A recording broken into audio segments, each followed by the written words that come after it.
All right, welcome back to another special episode for Phoenix Edge RPG Podcast, where we're going to be talking about Crisis Core. My name's Hat, by the way, I'm Eric. And I am Stan. and like I mentioned before, we are going to be discussing Crisis Core. Now, this is going to be a spoiler discussion for Crisis Core, and so if you have not played Crisis Core, you might want to click away. I think it goes without saying, but I'll say it anyways.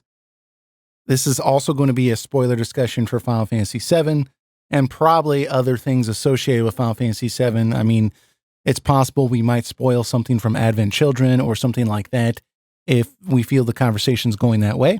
So if you want to miss any type of spoilers, I would just click away, go play those games, watch that movie, come back, and then watch this episode. Also, I want to point out here that we are going to be, if we are mentioning Final Fantasy VII at all, we're probably, most of this conversation is going to be at the PlayStation 1 version of Final Fantasy VII. We may talk about the remake a little bit, but at this point in time, the remake has not come out. We've only seen trailers. So if you're watching this a year from now and you're like, oh, guys, this was hinted at in the remake, duh. Well, we haven't seen it yet. So just keep that in mind. And I also want to point out that this is just going to be a discussion. We're not going to be actually like reviewing the game and giving it like 8 Buster Swords out of 10 or anything like that at the end. We're just, fans of Final Fantasy and RPGs. So we're going to be just talking about the game as fans. We do have a structure that we're going to follow, or try to anyways. But if you're getting a little upset at any time, just, hey, let us know where you disagree in the comments, or join our Discord server and you can go on there and talk about it. And we're totally open to changing our opinions on stuff, but we're just talking as fans here. So keep that in mind. And then also, or lastly, I just want to point out that this is a separate discussion from our normal weekly RPG podcast. So please continue to look forward to that video. And so don't, think this is like next week's podcast. This is a separate episode specifically for the discussion of Crisis Core. So the general format that we're going to be trying to follow now, if you guys watch any of our other discussion videos, we have a format and then we throw it out the window halfway in because we get excited.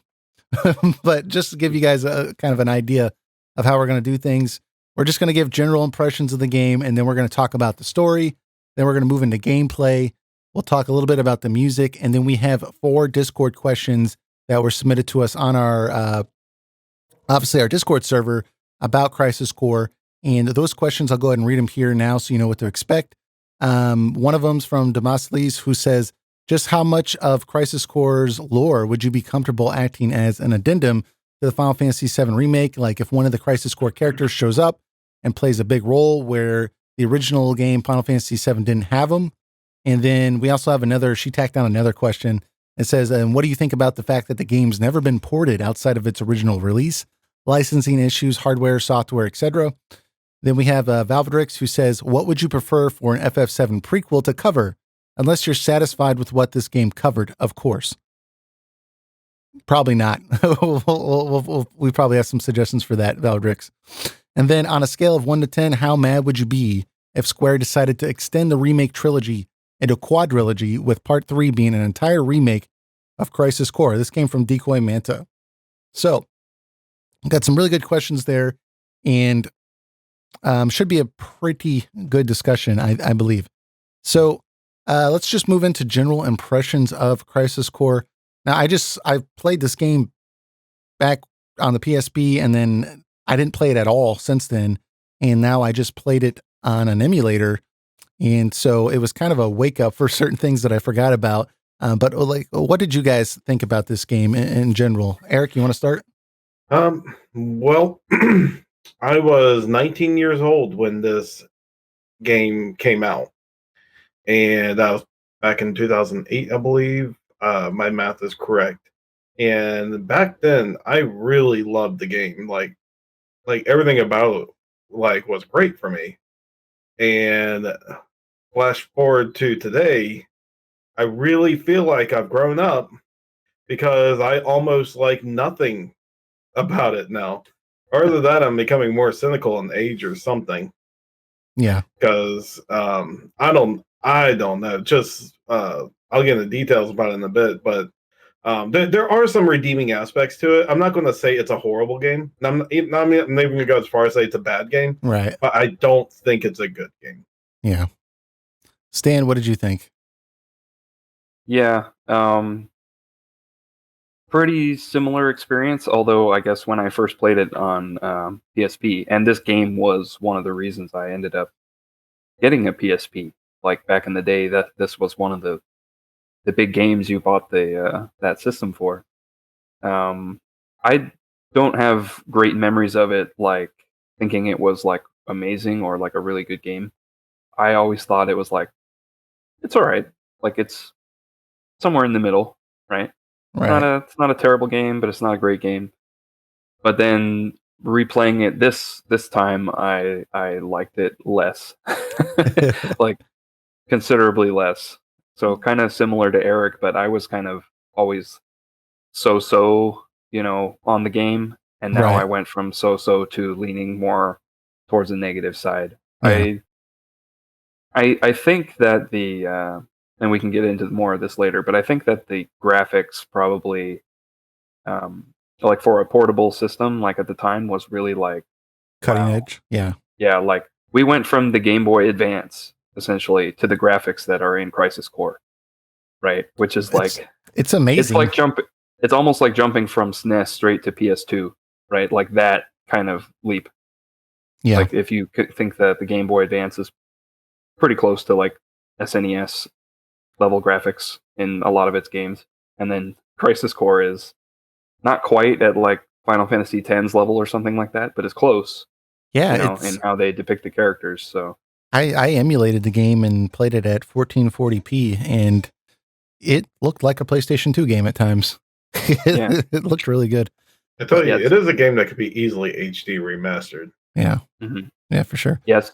So I think that's probably has a big effect of like why we thought the game was better at the time, right? But then as technology has improved, that aspect of the game no longer really wows you as much, right? Because you're playing other things that are much better looking now at this point. Yeah. And so then the bad aspects are just exposed even more. Like you notice them even more. Yeah. Right. That's my theory anyway. I mean, I totally agree. I mean, I'm with you guys for the most part. Like when I played the game back when it came out, I remember thinking that I was impressed. Like, oh, Square could still make good games, you know? And I think that because I had played it over a span of like 9 months on like a friend's PSP, that I think some of the story elements kind of went over my head a little bit. And I just assumed that, it was because I hadn't played it in like a month and a half, right? So maybe I forgot something or I missed some kind of detail. But when I played it this time, it was like emotional roller coaster for me because there were some moments where I was like, this isn't just bad. This is really bad. and then it has some other moments where I'm like, okay, this is some of the stuff I do remember when I think back. But yeah, I think that from what I saw though, from reading some developer interviews online, that I think this would have probably been better suited for a PS2 title because apparently they had huge problems with fitting a lot of the content on the UMD format for the PSP. Apparently, they actually had to cut a lot of planned content where they were going to flesh out, stuff with Cloud and Zack and stuff with Aerith and Zack and some of the other backstories. And they decided to focus just on Zack's perspective. So, because they couldn't get the stuff to fit on a PSP game. And so it just like, when I look at it from that lens, I'm like, man, this would have been a much better PlayStation 2 game where you didn't have those limitations. So, but yeah, I walked away feeling like this was more of a fail than it was a positive. But what were some of your guys' favorite aspects and least favorite aspects of Crisis Core before we move into the story discussion here? I suppose some of the more favorite aspects is it's more like the smaller things. Like I actually like for once seeing Sephiroth like as he was before he became, what he is in the original Final Fantasy VII. Like everyone reveres him as a hero, and I think Crisis Core actually did a pretty good job at doing that, because they don't make him look too heroic. Like they establish that like there's the people's perspective of Sephiroth. Then when you meet the actual Sephiroth, like he's a nice guy and he's a hero, for the actions he's done, but he is a human at the end of the day, and he has his flaws, and that's expressed mostly when he's like together with Angeal and Genesis. So you do get to see that more human side to him before he goes off on his, on his little thing in the next game, Crisis Core, the sequel to it. He kind of loses his mind a little bit. Yeah. Yeah. My least favorite aspect is, God, the writing. I know JRPGs are not known for its writing, but there's just some things that just made me cringe to no end. Just hearing it. And I'm trying to think of one right now. There's so much that I think I've actually blanked out my memory of it. It's like the quirks or things they say in the story, like follow your embrace your dreams and protect your honor. and then protect your honor. It's like I want to be a hero. This is the most like this goes beyond cliche. This was just like throw a dart at like some saying that you've heard in movies and games millions of times.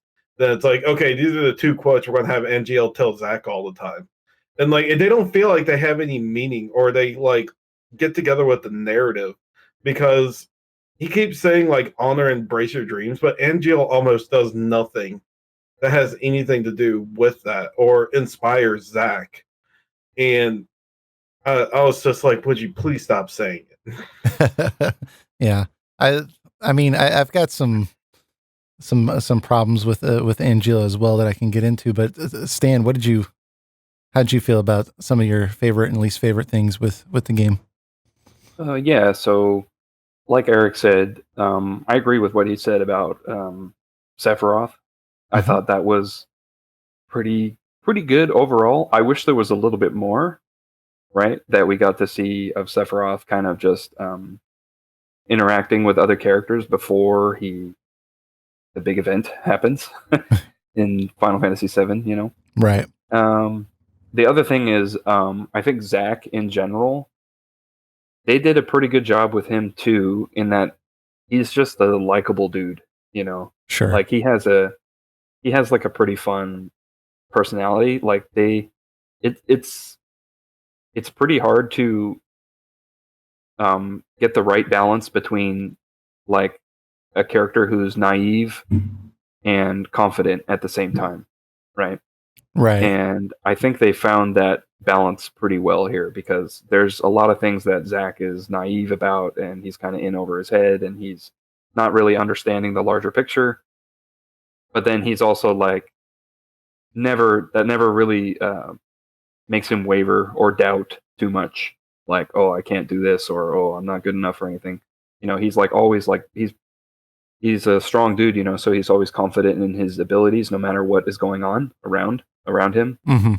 And that's pretty good. Like a good example of where that doesn't work is like Snow in FF13, right? For many people, it's kind of the same type of character, right? He's supposed to be naive, but also like very confident, right? And like ready to take on anything.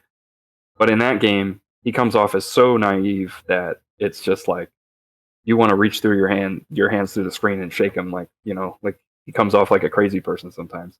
I think with Zack, they actually got it. They got it right. I will say Zack is probably the best character in the story.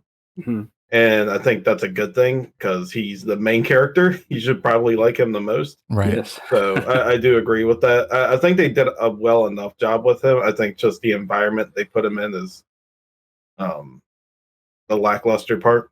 I think the reason Zack did work well, and I agree with you guys here, that's one of my favorite aspects for sure. But I think the reason he did work well is he was kind of cocky like Snow, but unlike Snow, he was also vulnerable at times. He was willing to like be hurt and like see that like things were not the way that it should be. And I think that let players sympathize with him a little bit. And then also he actually had a really good character arc in this game. Like he was a completely different person by the end of the game. And like you could kind of like, there was some key moments in the game where you could see that like it had an impact on him and it was understandable why it did. So I think it was really easy for people to relate to him. You notice he starts breaking down over time because he has like love for everything around him. He loves his job. He loves the people around him. Then like throughout the game, you just see he starts breaking down more and more. He still has his like his optimism and his confidence, like, to protect the ones like who are still left. But like you see how he just like has no love for what he does anymore. Like there's even like this part where I forgot which character, but the character was like, "Soldier is so cool. I want to be in." He's like, "No, you don't." It's like it's full. Soldier is just full of monsters. With Cloud and Zack and Nibelheim, Zack's like, "Don't join Soldier. It's full of monsters," or something like that. Yeah, but that was a great scene because that was a moment where you see Zack doubting himself and just like really like questioning like his role in this in this ecosystem of Shinra. And then Cloud's like, "Oh, that Buster Sword, I've never seen you use it. What's up with that?" And like that hits Zack like, "Oh, yeah, I'm trying to make the world a better place. That's like my guiding beacon. That's the thing that helps me find who I am." And so, yeah, that was a good scene. I liked it. Stan, I'm sorry, we went on a tangent there.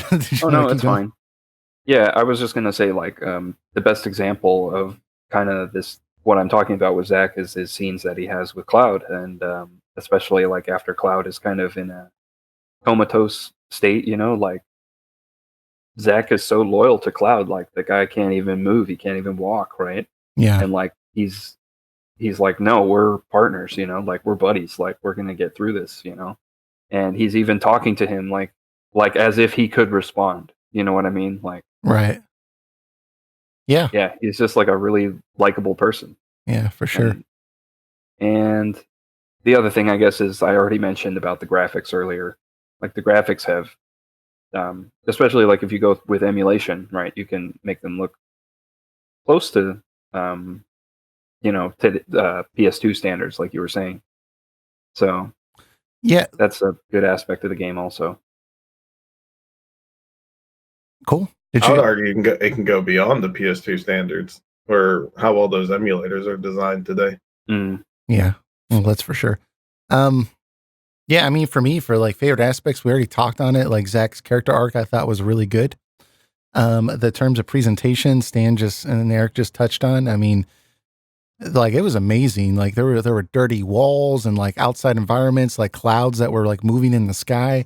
I mean, it looked impressive for sure. I will say, as a PSP title, I really think that is as good as you can make it look. Yeah. For what they were going with. Obviously they want to go the Advent Children route and stuff, but for what they're able to create from that tiny little handheld, like mentioned earlier, I mean, it's pretty insane. That is arguably the best looking PSP game out there. Yeah, I totally agree. I mean, it looks really good. But one of the things that I really liked about this game, I think, was how they used gameplay and story at the same time to like enhance the story. And we'll get into like our thoughts with the ending of the game later, but like that final scene where, they let Zack just take on an entire army, but he just keeps like getting plowed down. It was like hopeless. Like I actually felt desperation. Like, no, you can make it through this. You can make it. And like, although that was kind of silly, like he's getting shot with like rocket launchers and stuff. Like it was also kind of needed because the game had been so insane with how powerful Soldier is. Like there was a scene earlier in the game where Zack was in Benora Village, Genesis and Angeal's hometown, and his job was to block missiles being shot at the village. And like his whole, like he would just like hit the missile with his sword, and if he missed, like the missile would just blow up on his body, right? And it was like there would be no damage. And I'm like, dude, this is a missile that's supposed to like annihilate a town, and like Zack's just taking it with his body, right? So they needed like some epic showdown to really establish like how Zack was taken down, because they had built him up to be so crazy powerful. So just like I thought, like just that final scene with him was really moving, and then the other things in gameplay with they were kind of annoying how they were implemented, and we can get into that later. But there's the little like memories they show during combat that kind of boost his adrenaline or his motivation in combat, to remember things with Angeal or things with Cissinei or, other characters, Aerith, that would really motivate him to like, take the upper hand in combat. I thought was a really good addition to the game. Like I think that was definitely enhanced my experience of the game. So I really like that.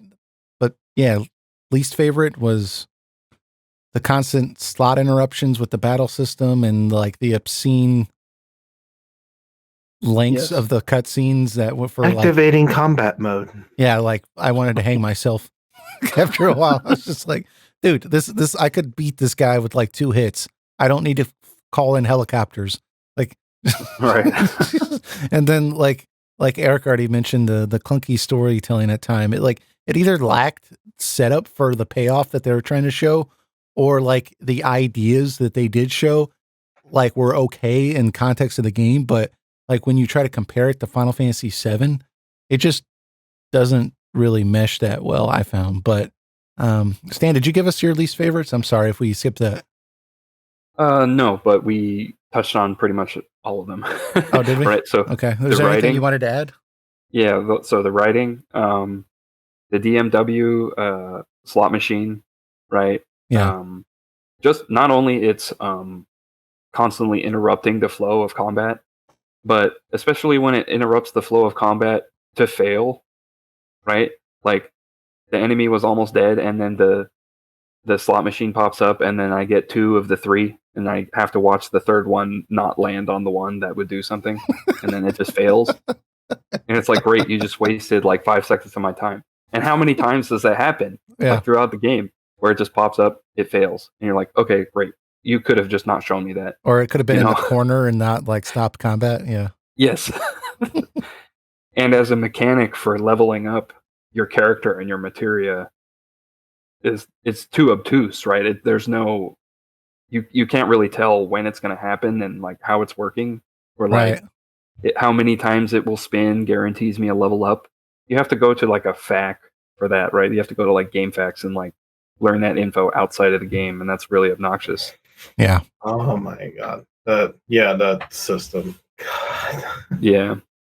And then also, I will just add that the villain Genesis deserves a negative, a least favorite point for me, all on his own. Yeah. He's like worst Final Fantasy villain ever. Well, do we want to just jump into some of the story stuff and jump to Genesis? Because yeah, I think we're getting pretty detailed now. Okay, cool. Yeah, let's talk about Genesis. What do you got? Like, why didn't you like him? So just remember Gax watching. Yeah, well, like Eric mentioned before, the writing is not very good in the first place, right? And I'd say especially for him, he's just constantly, oh, do you feel it? The gift of the goddess or whatever, and you're just like, no, stop, You don't really know Genesis's motivation, even though they even kind of bring that up. They're like, what is his motivation for doing all of this? Like working with Holland and going through the experiments and everything. And like, it's just to meet the goddess or something like that. Well, from a book he read. He's like a major fanboy or something. This part was kind of confusing to me. Like at first I went back and read it, and apparently it made more sense after I kind of read up on it a little bit. But the first half of the game, he's, degrading. He finds out he's degrading. He's going to die. And Hollander is the one that's like, says, hey, like I can cure it. But you have to help me take revenge on Shinra. Hollander's petty. He's mad that he didn't get selected to lead the science department. Right. So Genesis is working with Hollander because Hollander promises to fix Genesis. But when Hollander cannot fix Genesis, and Genesis is still degrading, he starts looking to Loveless and sees this gift of the goddess and believes that like this is his only shot. Like he has to find Minerva, who's the goddess of the life stream, and that she's going to provide him a gift of the goddess which will save his life. So it's like self-preservation, but it's so stupid because like he keeps reading from Loveless the whole time, so we don't see that change in his opinion. And like Eric mentioned, like we don't have any backstory with him, and like all these lines with Loveless are well written, but I've never seen Loveless, so like it's just word salad. Like every time he's like on screen talking about it, and we have the most screen time with Genesis, and he spends most of it reciting a play I've never seen. Like exactly, yeah, it's just, like doesn't make any sense. Like you're mentioning, like once he finds out he's degrading, like he's all of a sudden obsessed with the gift of the goddess, right? And that can save him or something, or turn him into a hero. But he was already obsessed with Loveless before that, because they show us a flashback. Yeah.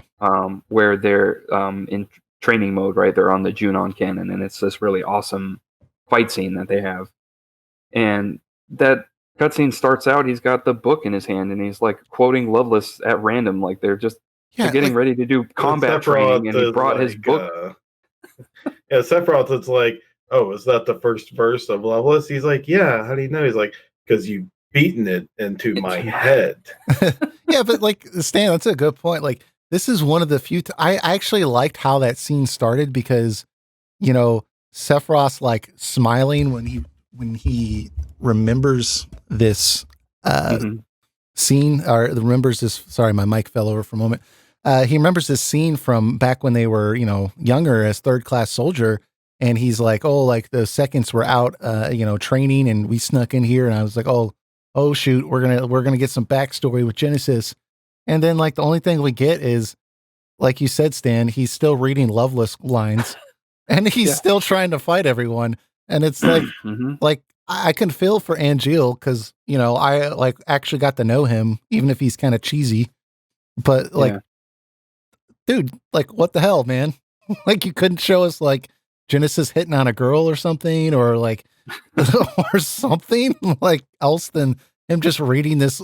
Imagine if he never read that book, like the whole game would just be. Yeah. What would he have to say? Yeah. We just don't really know how Angeal and Genesis and arguably Sephiroth are like just out on a casual day. Like, could we see like maybe like Angeal and Genesis go to a play, and like you see the play and you just see Genesis just fascinated by theater, art, culture, and stuff like that. So you could probably get maybe a little bit of a gist on why he acts like that, but no, we're just kind of supposed to just take that.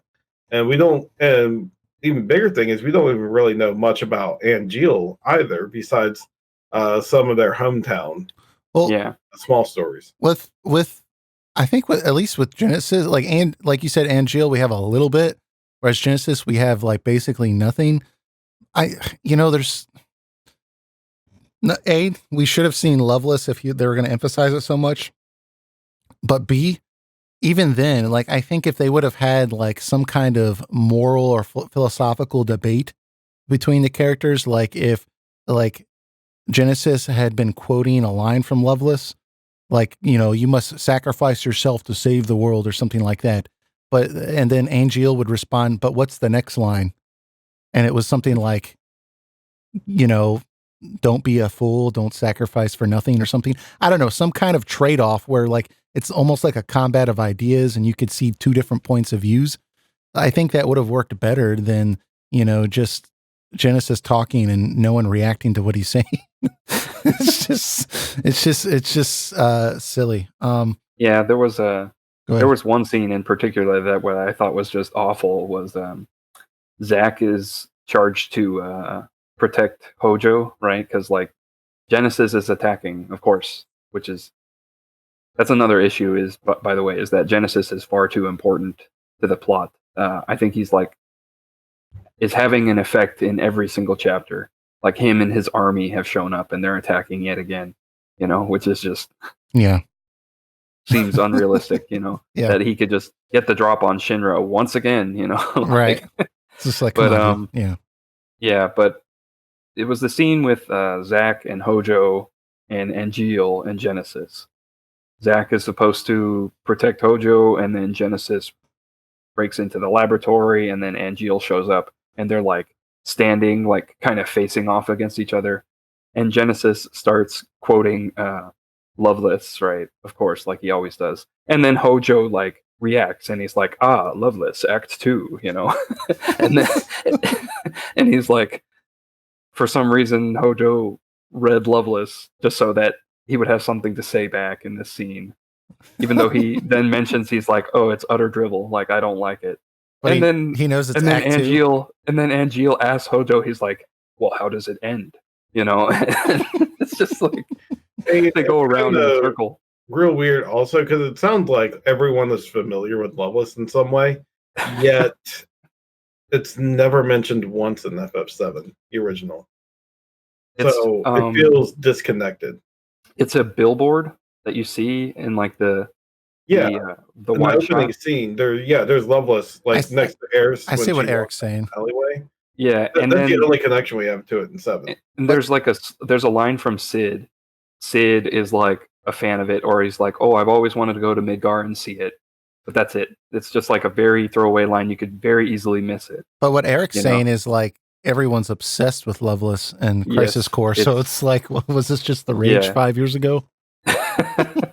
YOLO, Yeah, everyone talked about Twilight 10 years ago. No one talks about it now, I guess. That's true. But like, I'm not going to go try to conquer the world or something, off Twilight quotes. Right. Destroy the world for good old Edward Cullen. Yeah. So overall, Genesis, his dialogue and his character come off as like very pretentious and empty. Yet he is like the driving force behind like 80% of the things that happen in the game. Here's another thing. He was supposed to be. There was supposed to be something bigger with him. Because if we want to dive into some things, like at the end, like he doesn't die at the end. He gets picked up by the group that you meet in Dirge of Cerberus. The underground group. I forgot their name. But there's a secret ending in Dirge of Cerberus where Genesis comes back. And there was supposed to be something bigger with the FF7 universe with him coming back. But that never happened. So I don't know if Crisis Core was there to just build him up and give him a form of origin. So they had the villain set up and ready for like maybe FF7-2 that might have happened. Yeah, probably. They gave a lot of hints for him coming back. Yeah, like I think that I agree. Like they made it seem like he was like there was going to be another game and he was going to be a main player in it. And I think that some of the backlash against Genesis kind of had them kind of abandon that a little bit. But there was an aspect of that I kind of liked. At the end of the game, he finally finds Minerva, like he'd been searching for half the game, and he thinks that she's going to heal him by giving him the gift of the goddess, which I guess is materia. And, she's not appearing, and she only appears once Zack defeats Genesis in combat. And for some reason that sparks some kind of moment of clarity with Genesis, typical JRPG, right? But did she heal him though? But hold on. But so after Zack defeats Genesis realizes that the gift of the goddess he's always had was his honor, and he's been tarnishing it, right? And in that moment, because he recognized his true gift, Minerva appears. And from what I read online, this isn't in the game, so I'm really going off on a tangent here. I'm not giving the game credit for this. It's just because I read this online. It's apparently in their the official lore of the game. But what she does is she realizes that he has good aspects of him. He was just flawed. Once he shows that he's been he's realized the error of his ways, she heals him, fixes him, but she gives him a new purpose, and that's to protect the planet. And that's why in Dirge of Cerberus, apparently, like his whole, like, apparently he's like just his sole purpose now is to like go into a coma and then resurrect when the planet's in need. Now that's totally in confliction with Final Fantasy VII because the planet was about to die and Genesis didn't appear. I'm okay with that. In Dirge of Cerberus. Yeah. I'm not so sure the planet was going to die as much as Sephiroth was going to absorb a huge amount of the live stream and it was just going to take it out on everyone. Well, and then he was going to ride the grave of the planet through the universe and destroy worlds. Genesis appears when a mega weapon happens in Dirge of Cerberus. What a mega weapon was going to do is absorb all the life force or life stream from the planet and go move to another planet. Start over. Because they're going, because Mega was like, screw this one. And well, I guess what I'm getting at is I don't necessarily, I like the idea that Minerva took him on to like, okay, like you get to live, but you're going to serve me, and kind of repentance, like say, like your purpose now is to save the planet. I think that's really cool, but I don't think obviously that kind of conflicts with some of the lore later in the game, other games, because you know, I think there were very clear moments, and especially in Final Fantasy VII, where if that's the case, Genesis probably should have made an appearance. Obviously, Genesis was made up after the fact, so it's hard to fault FF7 for that, but, you know. That is also not very clear based on what's in the game. Yeah, I feel like Square really filled in some gaps. I'm sorry, Eric, go ahead. Yeah. I'm sure there would have been some explanation if FF7-2 was a thing. They would have been like, well, where were you when, you know, Sephiroth would summon the meteor to the planet, and be like, oh, well, I don't know, I was asleep or something. I figured Cloud had it. It's like I was searching for the last chapter of Loveless. Yeah. So, one thing that, on a separate thing about Genesis that I want to point out that I thought was kind of really terrible was the Genesis copies. Like, okay, Genesis is the main villain of the game. Like, he's the final boss fight. Yet there's there's thousands of Genesis copies. So throughout the entire game, I just keep fighting this image of Genesis. So by the time I fight Genesis, I'm like, I've already defeated this guy 1,000 times. Like it wasn't intimidating, right? And I felt like it was like really like kind of low budget for them to be like, well, we don't have to make, you know, all these monster designs. We can just have Genesis as like a random encounter a billion times over. But I really felt like that really detracted from what could have been a epic showdown for me mentally anyways. Yeah, the Genesis though was more like a personal thing. Was that so? Like when you have that like final battle with him under, you feel the personal stakes between them. Yeah. And I mean, to be fair, it is a pretty awesome final boss fight. Yeah, like you're fighting like in the live stream, and he's like this big, huge monstrosity form that you usually beat in Final Fantasy. And then like after you beat him, he sees Minerva, and then like he technically gets restored. So I mean that was a nice sending off type of deal, and it did make things feel escalated and more personal than ever. Because Zack is now like in the heart of this, right? Like everyone's after him. But Zack still has a job to do to take care of Genesis. He definitely doesn't have the Sephiroth intimidating factor. He's not a scary fellow. He's just a messed up individual. Yeah, they just have to take out. Well, he was kind of undercut by the fact that, you know, they had several moments where they wanted to emphasize that Genesis was still no match for Sephiroth, right? They had the flashback where Genesis was taking on Angeal and Genesis. Throughout the game, Genesis kept asking about Sephiroth and, you know, like trying to, like, apparently he was very jealous of Sephiroth and all the fame that he got. And I understand they did not want to one up Sephiroth. Sephiroth is like the ultimate bad guy. But like Eric's pointing out, like it was kind of like anticlimactic in a way because he just wasn't very sinister in his appearance, you know. And I also mentioned with Genesis that I hated anything when he was involved in a classic Final Fantasy VII scene. Oh yeah. Like Sephiroth is just like going through an identity crisis, right? When he discovers the Genova machine, like Genesis did not need to be there. Yeah. Like Sephiroth is all like, am I one of those monsters? And Genesis comes out and he says, like, yeah, dude, you're totally one of them. You can believe me. I've just been trying to kill you this entire game. Yeah. Well, did you guys want to transition into the Nibelheim incident, or do you want to go to Angeal? Where do you guys want to go? Maybe we should just give our quick thoughts on all the characters first, and then go into the Nibelheim. events. Okay. Yeah. I probably have the most thoughts on Angeal as a character. Do you guys want to just quickly go to there, and then we can go from there to other characters? Sure. Mm-hmm. Okay, so I think prior to the completion of the Wutai mission, I think even though it was corny, I think they did a really good job of establishing Angeal as a mentor to Zack, right? Someone he aspired to be. And we do see Angeal on 2 different occasions saving Zack, right? One in the opening simulation and the other in Wutai.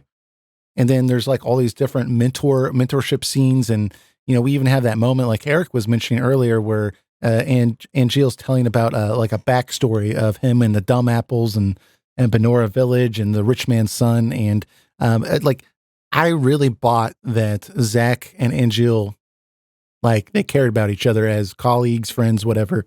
So I think they did that really well. Where I think the character starts to go downhill for me is everything after Wutai, because the game chooses to tell the story from Zack's perspective only. And there's all these moments where, one scene we'll see Angeal and he'll be like losing his mind, right? And then the next scene we'll see Angeal and he's totally calm. Like he's got stuff figured out. And then the next scene he'll be losing his mind. And we don't see that progression. We don't see what inspired that. So it makes it seem like really chaotic. And I think that the most WTF moment for me was probably his implying that his mother was murdered was stupid, but when Angeal basically decides to let Zack kill him, I was just baffled because the scene prior to that, he had just figured stuff out. Like he was like, no, I'm going to maintain my honor and all this other stuff. And then the next scene you see Angeal in, he's super depressed and he's just like, oh, Zack, you must kill me basically. And I was just like, what, where is this coming from? Why are you doing this? There's no reason for this. You don't have to do this. I don't see why you did this. It was so stupid. I have other things I'm upset and irritated with Angeal about also, but let me just pause there because I don't want to just talk for 20 minutes. But what do you guys? I mean, my sentiments exactly. He's a very, very inconsistent character. I think you summed up Angeal very nicely for me. I don't think I could say it better. Yeah.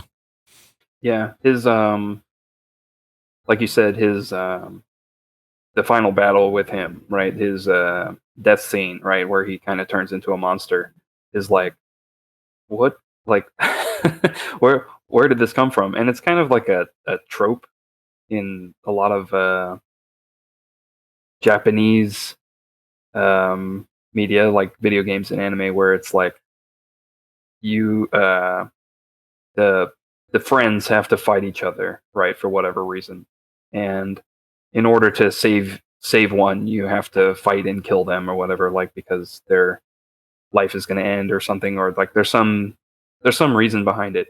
But here it felt very forced. Yeah. Right. And it felt forced because it was we need to wrap up kind of act 1 of the story essentially. And yeah, other thoughts on Angeal really quick. I felt like his voice acting is very monotone and dry in a lot of the lines that he delivers, so that didn't really help me with his with his presentation. Yeah. Can I also mention that it felt really forced, the origins of the Buster Sword? Yeah. Did that really need to be a thing? It really was just a weapon. that Cloud used. And I understand that if he got it from Zack, because he reflects his his personality off Zack's, like in the game. So it makes sense that like the Buster Sword was handed from him to him. But like the Buster Sword just kind of came off as a sword that's just like something that's distributed like in Soldier or something. And they just made it this big important thing. Where it's like it actually was a family heirloom to Angeal and his family, and he never likes to get it bent or dented or anything. So that's why he always brings it with him. Well, yeah, like I was going to point that out too. Like given to the great degree this game relies on the theme of honor, like they really needed to explain more so why that Buster Sword meant so much to Angeal. He says it's a family heirloom, but then we see his mother and she doesn't really she's like, oh yeah, like he thinks that sword means honor. That's a major theme of the game. Like they could have developed that more. And then also like Angeal and Genesis like grew up together, like on the same village. Like, so like who like was so meaningful to Angeal that made him such this honorable and like principled person. And like Genesis wasn't what, like, where is this coming from? Like it felt like it was just kind of there and like it didn't have any context. And it was weird because that was the entire like theme of the game was like live honorably, but like there was no context for that at all. It was just, I don't know, Genesis or Angeal just kind of felt like being honorable was the right thing to do. I don't know. It was weird. I think maybe Genesis used to be like that, but like, what I do understand is when you feel like your days are numbered, like your mortality and its limits have been, are set. It scares you. It makes you like panic. It makes you want to panic and just like you're willing to do anything. Yeah, desperate. You're willing to drop your ideals and beliefs to save yourself. And I mean, that could be an aspect, but we don't know because we don't have a strong idea of who Genesis was before. To the original FF7's credit, they let us know how Sephiroth was before he became what he is. right. So you understood why he, spiraled down like he did. Genesis, we just have that one small scene where they're all hanging out together, but we don't see how Genesis acts outside of it. And to give Angeal credit, at least we had like the Wutai incident happen, and we got an idea how Angeal deals with fights and such, but we didn't have that with Genesis. So Right. I'll give credit to Angeal a little bit for that. We do see how he is before he starts spiraling down, even though it's very inconsistent. Yeah. Well, can we also point out that carrying around a giant Buster Sword but not using it is stupid? Yes. Most weapon collectors keep their weapons at home for a reason. Yeah. So they don't get bent or dented. Like, can you imagine like trying to like fight in combat when like you're just gonna purposely carry around a giant like sword on your back but not use it? Like, and then like he only uses it for certain occasions. Like, is it a better sword? Wouldn't you use the sword you normally use? Aren't you more experienced with that? It's so stupid. I think that sword actually perfectly personifies his inconsistency as a character. Yeah. That he believes he needs to carry it around for him to remind him of his honor, but at the same time, he can't use it at all and can't and does not want to get it dented or used in any way, shape, or form. Yeah. Well, so I'm like, wow, this and the inconsistency of this itself is perfectly personifies you, Angeal. Well, yeah, but I do like the fact that it's a small detail, but if you notice, anytime he feels like he's going to do something dishonorable, he puts the sword down. Like he's like, okay, like I'm not going to hold the sword while I do this. It's almost like a crutch. I feel like for, him to be like, okay, I'm holding the sword. Like now I can't do anything bad. But once I put this thing down, then, or I'm going to leave it at mom's house and then I can do something kind of nasty. It's dumb. One other thing I had with Angeal that I just want to point out is like when they resurrected or they made Director Lazard into a copy of Angeal. That was totally stupid, and I felt like that totally lessened any impact of Angeal's death when they did that, because if you remember, Director Lazard, when he came back as an Angeal copy, he looked like Angeal. He said he had all of Angeal's, not memories, but his motivations, his desires. He had Angeal's personality. Like basically he wasn't Director Lazard anymore. He was functioning as Angeal. And even at the end of the game, Genesis refers to him as Angeal. So basically it seems to me like they wanted an excuse to have Angeal come back. And like, it's just like, you didn't need to do that. Like if someone dies and it's, even if it's dumb, we don't understand it, that scene afterwards with Zack and Aerith, and like Aerith is like embracing Zack, that was kind of touching. And then like you kind of like crapped all over it when you just brought him back as Director Lazard. Like it was totally stupid. It was, yeah. Yeah. It seems to be. I forgot about Lazard until that happened. He's a very memorable character. Yeah. Yeah. But yeah, it seems to be a very common thing I notice in Nomura's games, where he has a lot of creative control, is like characters will die, or there's no reason a character should be able to appear where they do. He kind of writes it so that, or at least plans it so that like certain characters can interact with each other at certain moments, and then just kind of makes the plot allow that to happen, whether it really makes sense or not, you know? Yeah. Yeah, it's so true. The only other thing I think probably should mention here, and we can do this quick, or if you guys want to elaborate, it doesn't matter, but were you guys on the same page with me when they implied that Angeal killed his mother, and then like Angeal doesn't correct the record, and they just let Zack think he killed his mother for like a third of the game, but they never bring it up again until like Zack or. I didn't know what to make out of that scene. I'm like, okay, she died, but what happened to her? And then there's like Angeal right behind, and like I didn't know. I'm like, did someone kill her? And then Angeal came in. Did he kill her? It's like we don't even get a response from Zack. And then they're like, you killed her.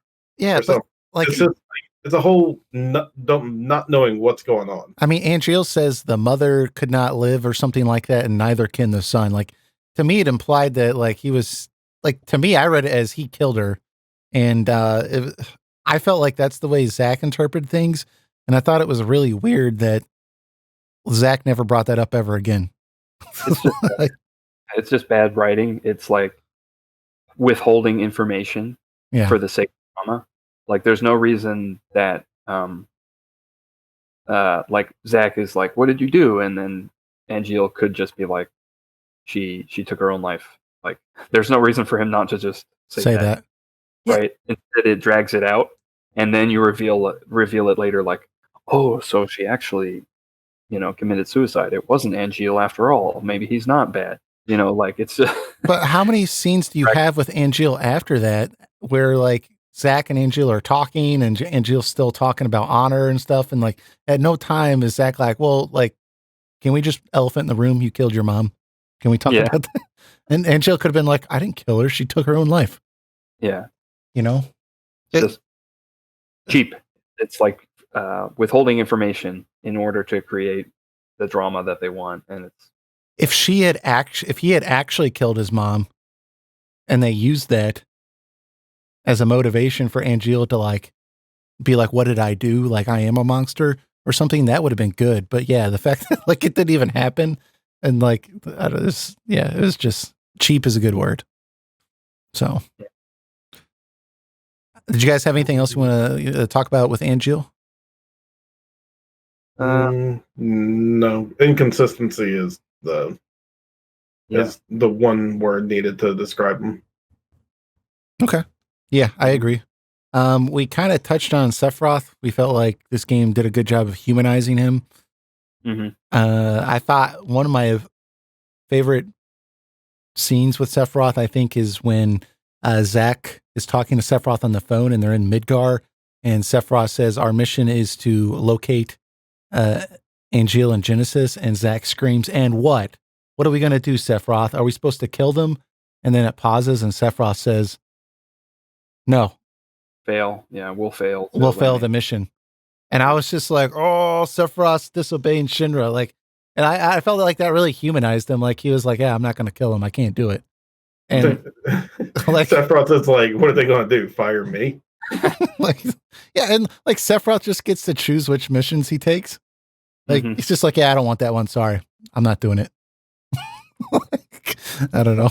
But, they could have really ruined Sephiroth in this game and they didn't. So I think they did a good job with him. Yeah. Thankfully, he's not in the game enough to ruin. So, yeah. But for what, I agree. For what he is in there, I think they did a good enough job. And I'm actually kind of thankful they didn't focus too hard on him. Right. And let Zack be the main character. Because it's so easy to just go straight to the nostalgia and try to focus on these other characters that people love the most, but they did keep it to Zack for the most part. So I do appreciate that aspect at least. Yeah. Something go ahead. Something I'd like to see is just a little bit more of Sephiroth interacting with some of the other characters, like Zack. I think it would have been cool to see like Sephiroth and Zack go on a mission that wasn't Nibelheim, right? Because I believe that's the first one that they go to together. So it would have been interesting to see how they would interact, just like on a business as usual type of situation. Yeah. Well, I guess they had wasn't really a main mission, but they had to protect the president, from the Genesis attack in Midgar, and they had to go into the reactor, and that's when Sephiroth gave that flashback. But that wasn't like okay, our mission is to go to Junon. It wasn't something official. Right. Yeah. Yeah. We just a little bit more of like, what would he do on like a business as usual type of situation, or or even like an off day? Like they have the day off. Like what is Sephiroth going to do when he's not fighting anything? Like that would have been interesting to see. Like, is he just kind of like getting a haircut? Like, wasn't there like some kind of mail message that talks about what Sephiroth has to do to wash his hair? Maybe I don't know. I stopped reading those because they were stupid. But yeah, probably. Yeah, just a little bit more, because he is kind of cool how he's portrayed, and the other side of him that you see is there. It would have just been more if that was a little more fleshed out, like a little more round, because you kind of only see him interact with Zack in like these big moments, these big like Shinra HQ is under attack, or we've got to find Hollander because Genesis is after him, or whatever, like stuff like that.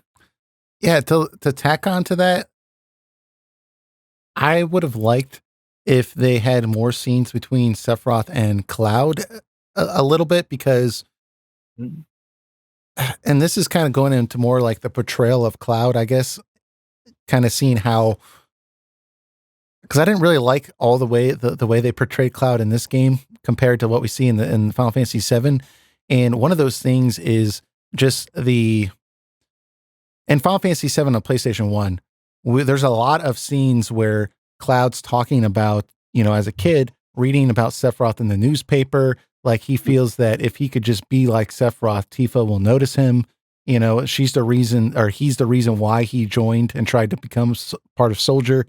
And they don't really like have any scenes like that where like Cloud's like, oh my God, like I'm working with my idol, or anything like that. Like, it's just like they totally kind of skip over that. And I felt that was kind of cheap, because that's the reason why Cloud joined Soldier, and the fact that he's working with Sephiroth was probably a pretty big moment for him, I would have think at the time. So I thought that they could have had some scenes with that.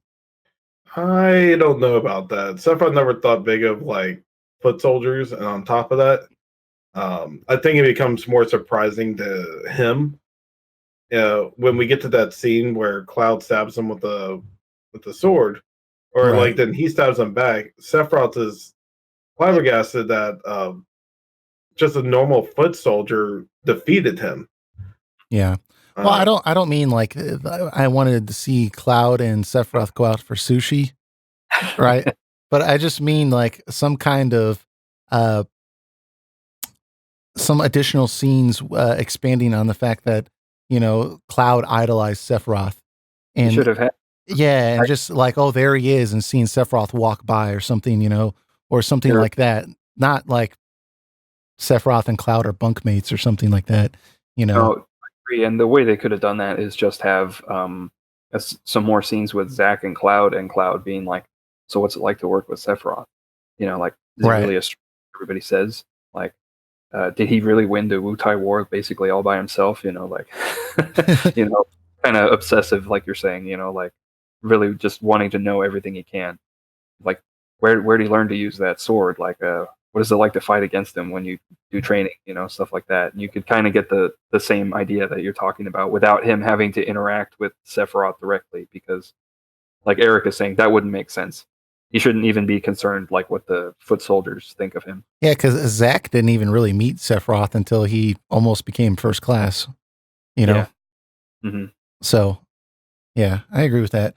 How did you guys feel about Cloud though in this game? I mean, do you think that like I actually liked him. Yeah. I think the way he acted, everything, he was more optimistic. He was excited to be in the Shinra army to begin with, and he was really happy that he actually got to hang out with a soldier, which he's been yearning to do. Mm-hmm. So he's a little more happy, optimistic. Of course, he has like the incident in Nibelheim. It's pretty much exactly how it is in FF7, but it would, I think it wouldn't make sense if Cloud was all brooding and such, or kind of like a tough badass type of deal, because it wouldn't fit the idea of who Cloud was before. Because Cloud mentions in FF7 that he was just a lowly foot soldier. He could never amount to being a high class soldier, and having this kind of personality more befits that. Because if he had that badass personality that he does in FF7, then you would think to yourself, how is he not in soldier yet if he's already this good at everything? It's Yeah. like I'm glad they kept him at that level in this story. Yeah. Stan, what'd you think? Yeah, I agree. Actually, that he is more optimistic in the mission. You see him before, in like the first scene where he meets Zack, he's got like a positive, upbeat kind of vibe to him, right? Mm-hmm. When you go to Nibelheim, all of a sudden, then it's like, oh, like his energy level comes way down because he realizes like he has to confront, or he chooses not to confront Tifa, right? And then that's when you kind of get the unconfident aspect of his personality comes out, where he's like talking to Zack and he's saying like, "Oh, if only I were soldier," Yeah. And then Zack even asks him like, "Oh, are you gonna go talk to Tifa?" And he kind of turns away. He's like, "No, I don't think so." Like, Yeah. And so that's pretty much how I imagined it would go, because he hides himself the whole time. When they go back to Nibelheim, so you can't really have him be like still optimistic at that point. He's got to be more unconfident, right, in himself. Mm-hmm. Yeah. Like I'm in the middle with Cloud. Like all the things you guys said, I totally agree with, and that was done really well. I also really liked the reveal of Cloud, where, if you remember, there was a helicopter crash, and Zack and Cloud and Tseng are on the snowy mountain with another foot soldier, and Tseng says something like, well, luckily we have somebody that's from the country that's used to this terrain. So can you lead the way? And so Zack's like trucking it up this mountain, and everyone else is struggling to keep up except Cloud. And that gets Zack to notice Cloud. And he says, man, like you're keeping up. This is impressive. And the Cloud speaks and says, well, I'm from the country too. And he's like, well, where are you from? And they have this whole little exchange where he's like, I'm from Nibelheim. I've never heard of that, blah, blah, blah. And what I really liked is that Cloud says to Zack, like, have you ever been to Nibelheim? And this is after Zack had said, no, I'm from Gangaya. It's a backwater, village. So Zack says, no, but there is a Mako reactor there, right? And then Cloud says, well, yeah. And he says, well, you know what they say? A Mako reactor outside of Midgard means, and Cloud finishes the line by saying nothing else out there. Nothing else out there, yeah. Like, okay, they both grew up in the country. They both heard this all the time. It was like a common joke they heard. And like from that moment, they just kind of like bonded as buddies. And like, I felt like that was a really good like reveal of Cloud and like their relationship. So I felt like they did a really good job with that. But I think like some of the stuff that I felt like I didn't like is more of where Cloud ended up and how it seeped into Final Fantasy VII, because like, okay, like Zack like hands him the Buster Sword and he says like, you're going to take on my legacy. Right. Okay. And he's talking to him about honor and like, you're going to be honorable and all this stuff. And that's fine. But then the next thing we see in Final Fantasy VII is not like the Cloud we saw in Final Fantasy VII was not the same Cloud.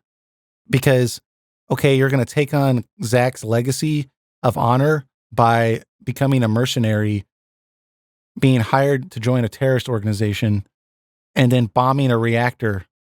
It's like I like what they showed in Crisis Core, but it doesn't work for the main game. I realize he had some scrambled memories and stuff, but like it just like even in Final Fantasy VII, like Cloud's memory was that they were going to Midgard to be mercenaries. They weren't going there to be, some hero or to save the planet or anything. Like they were just like, nope, we're just going to be hired to make money. So that specific thing, and then the other thing I mentioned earlier, more scenes with kind of that Sephiroth reveal would have been nice for me. Mm-hmm. They do kind of transition that in the FF7 story. It's while Cloud was having his meltdown, and you're in the live stream, and you see Cloud like sitting outside the train station in Midgard, right? And like Tifa sees him like sitting there with the Buster Sword, like him like all like just like passed out on the street. Mm-hmm. And she finds him. You see that little white flash happen where he's like, "Oh yeah, I'm totally a soldier from first class."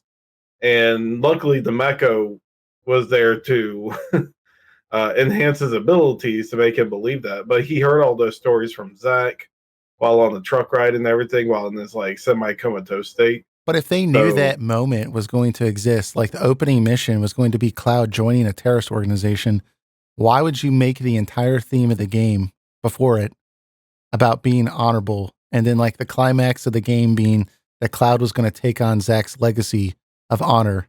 Like you made the prequel something that like was not going to happen in the next game.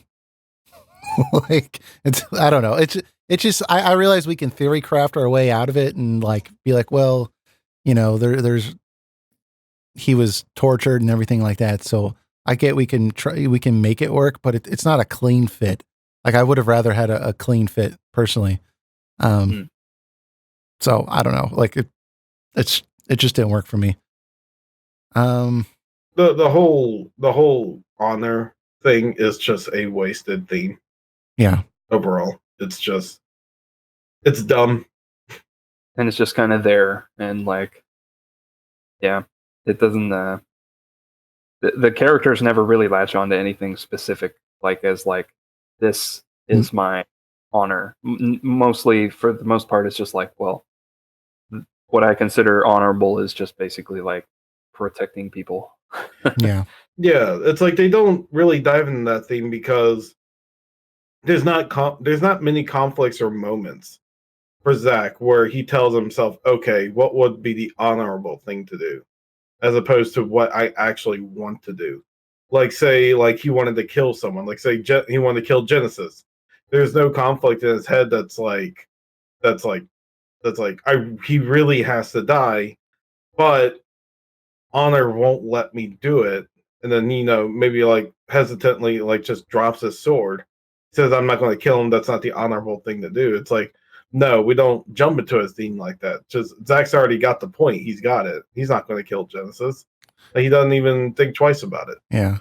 Well, that's a really good point. Like they never really emphasize what does honor mean, like, and like what is it that you're not doing that would be dishonorable. And that ties into Zach's character arc for me, because at first I felt like it was a criticism, but I can see the character development with him and becoming this honorable person, I guess, right? With him trying to protect Cloud and everything like that. It's a very different person. And I think that one of the big moments, and this is just getting into like the Aerith and Zach thing, that I think really helped with that was like prior to meeting Aerith, Zach was all gung ho about like letting loose. Like he kept begging to let loose, which essentially meant he wanted to kill people, right? And like after meeting Aerith, she confesses to him that members of Soldier are scary. They are paid to fight people, and they like fighting.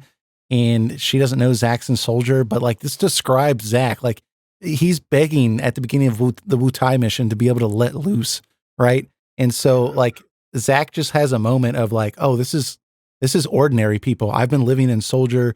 Like I've been worried about seeing my name in the paper and everything like that. But like, people are kind of scared of us. And he starts to change a little bit throughout the course of the game. So I felt like Aerith really helped him to kind of become a better person. But yeah, I mean, this whole honor thing was not really used like it should have. Speaking of, I don't know if you want to jump straight to her or not. Yeah, let's do it. How do you feel Eris was interpreted? I'm still always going to say Eris. I'm sorry, but yeah, but that's how it is for me. How did you all feel about Eris in this game? Stan, did you have any thoughts? Yeah, I'm a little back and forth on this because so there's a 7-year gap, right, between Final Fantasy VII and Final Fantasy and Crisis Core, and so Aerith doesn't seem like her personality and her character like the Aerith that we know from FF7. She's kind of timid and damseled, for lack of a better word. Yeah, that's a good point. In this game. And she's not like that in the original. Now, you could explain that by saying, like, well, she's, what, I think 14, 15 years old at this point. Super creepy. Yeah. And then in Final Fantasy VII, she's in her early 20s. I know. So, so Crisis Core, the game, the Wu Tai stuff, is 7 years before the main game. But then but by the end of the game, it's 4 years. Well, it's no, it's like, it literally leads up to the beginning of the game. So Crisis Core spans 7 years. So I'm trying to envision at what she's between, 15 and 18. I looked here. Yeah, she's 15 at the start of the game, and she's 22 by the end of it. And she's 22 in the original 7. Yeah. So people change a lot, like especially in their teenage years. Like I know I'm way different than I was, even just 7 years ago. But especially when you're like in your teenage years and then you get into kind of adulthood, your personality does change some. But it does seem like a pretty drastic change. Like in Final Fantasy VII, she's pretty confident. She's this girl living alone with her mom in the slums, but she's like not frightened by challenges. Like when the Turks come into the church, she's not like, oh no, like what are we gonna do? She's like, hey Cloud, you mind giving me a hand with these people? They come and bother me from time to time, like yeah. She's not like, it's not like a big deal, even though it's like these people who are, showing up again, like this army essentially, right? Like soldiers. And in this game, she's like, oh no, a monster, and I get it that she's a lot younger, and so it's probably a different dynamic, and maybe you could say that like Cloud's kind of confident, optimistic personality rubbed off on her in the time that she got to know him. It's possible, but it doesn't seem like the same character to me. I don't know how you guys feel about that. I mean, I guess that makes sense. She's younger, Mm-hmm. so she might be a little bit more immature. Because like, remember when he built that flower cart for her? She was like, don't like it. Do it again. Yeah, I was like, oh, get out of here. I'll be like, the typical women. Can I just buy one of these? Like, do I have to make it? Like, Yeah.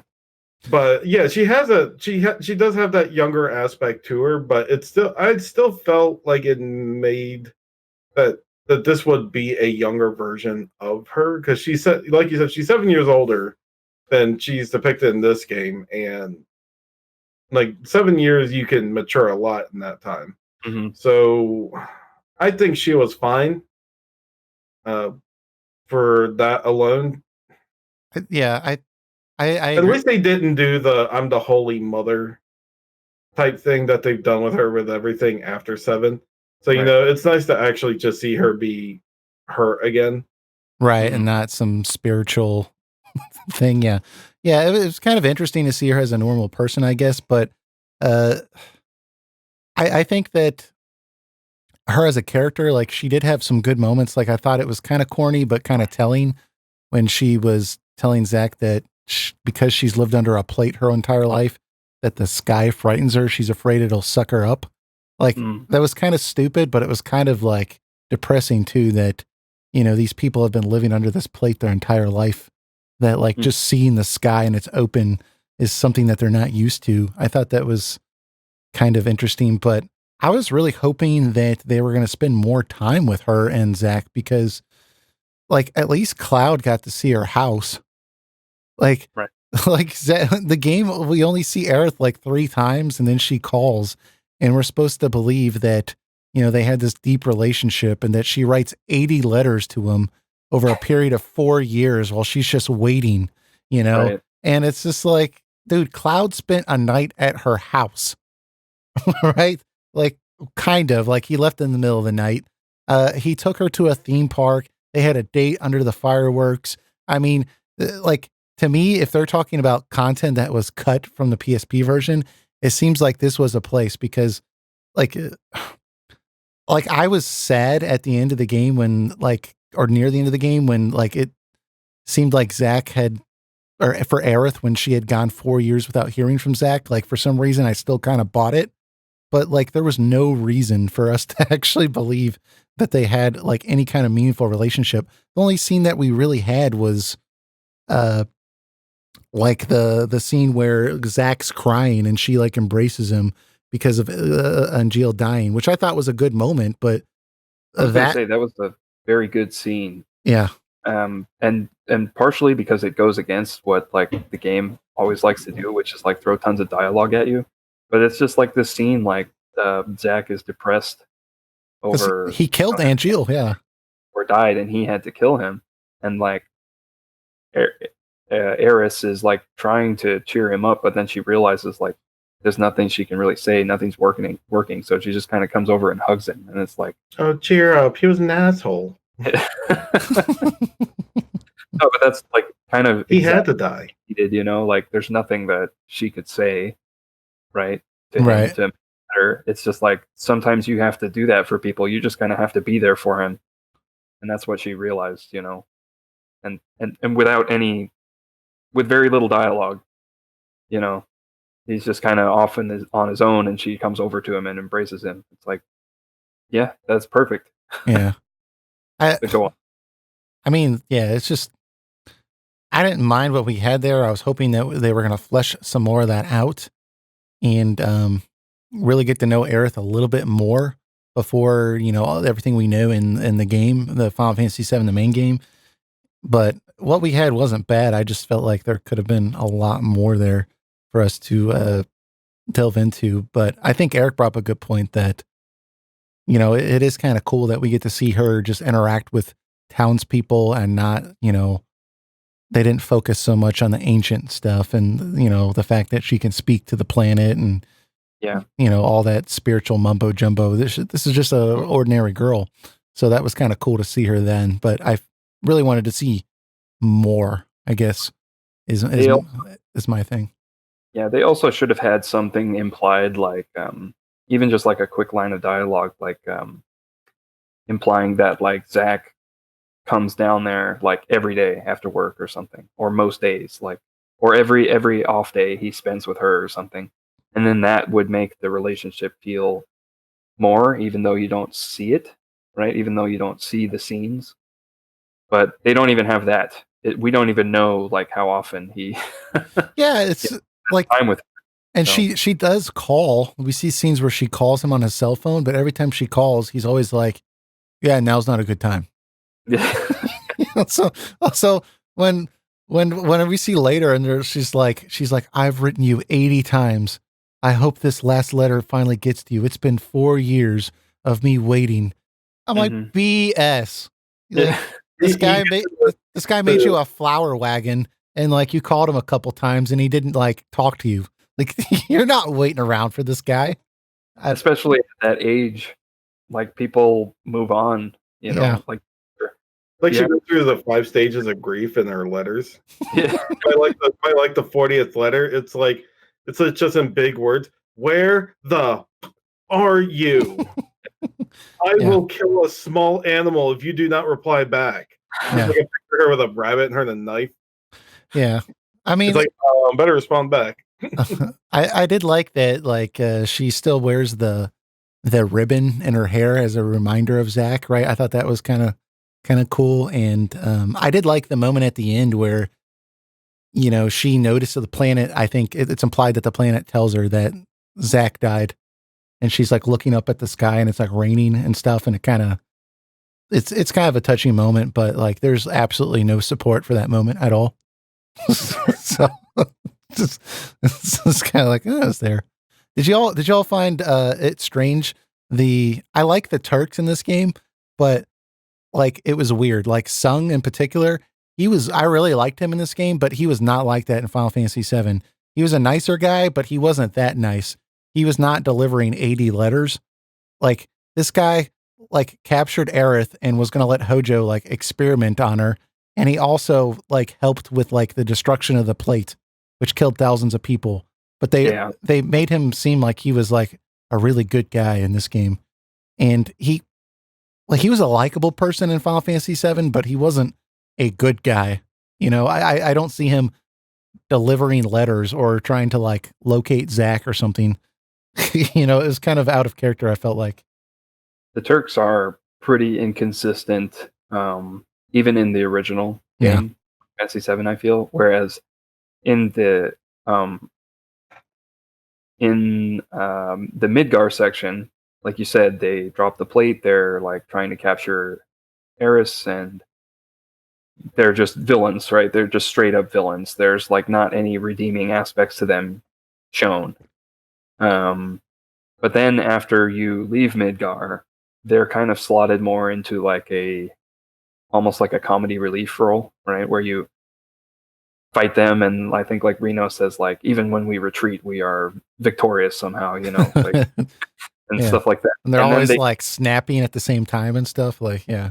yeah, but those characters don't really have a moment of like redemption or anything, or even like reflection, where they have to like kind of ponder or reflect on the terrible things that they've done, or how Right. they like we did all these bad things and we just did it for money. A job was a job, right? We always just did what we were told. We never thought about how we were affecting people's lives or the consequences of what we were doing or anything.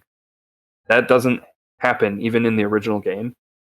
So it's kind of like, I don't know, they just took where those characters were at the end of FF7, which is kind of like,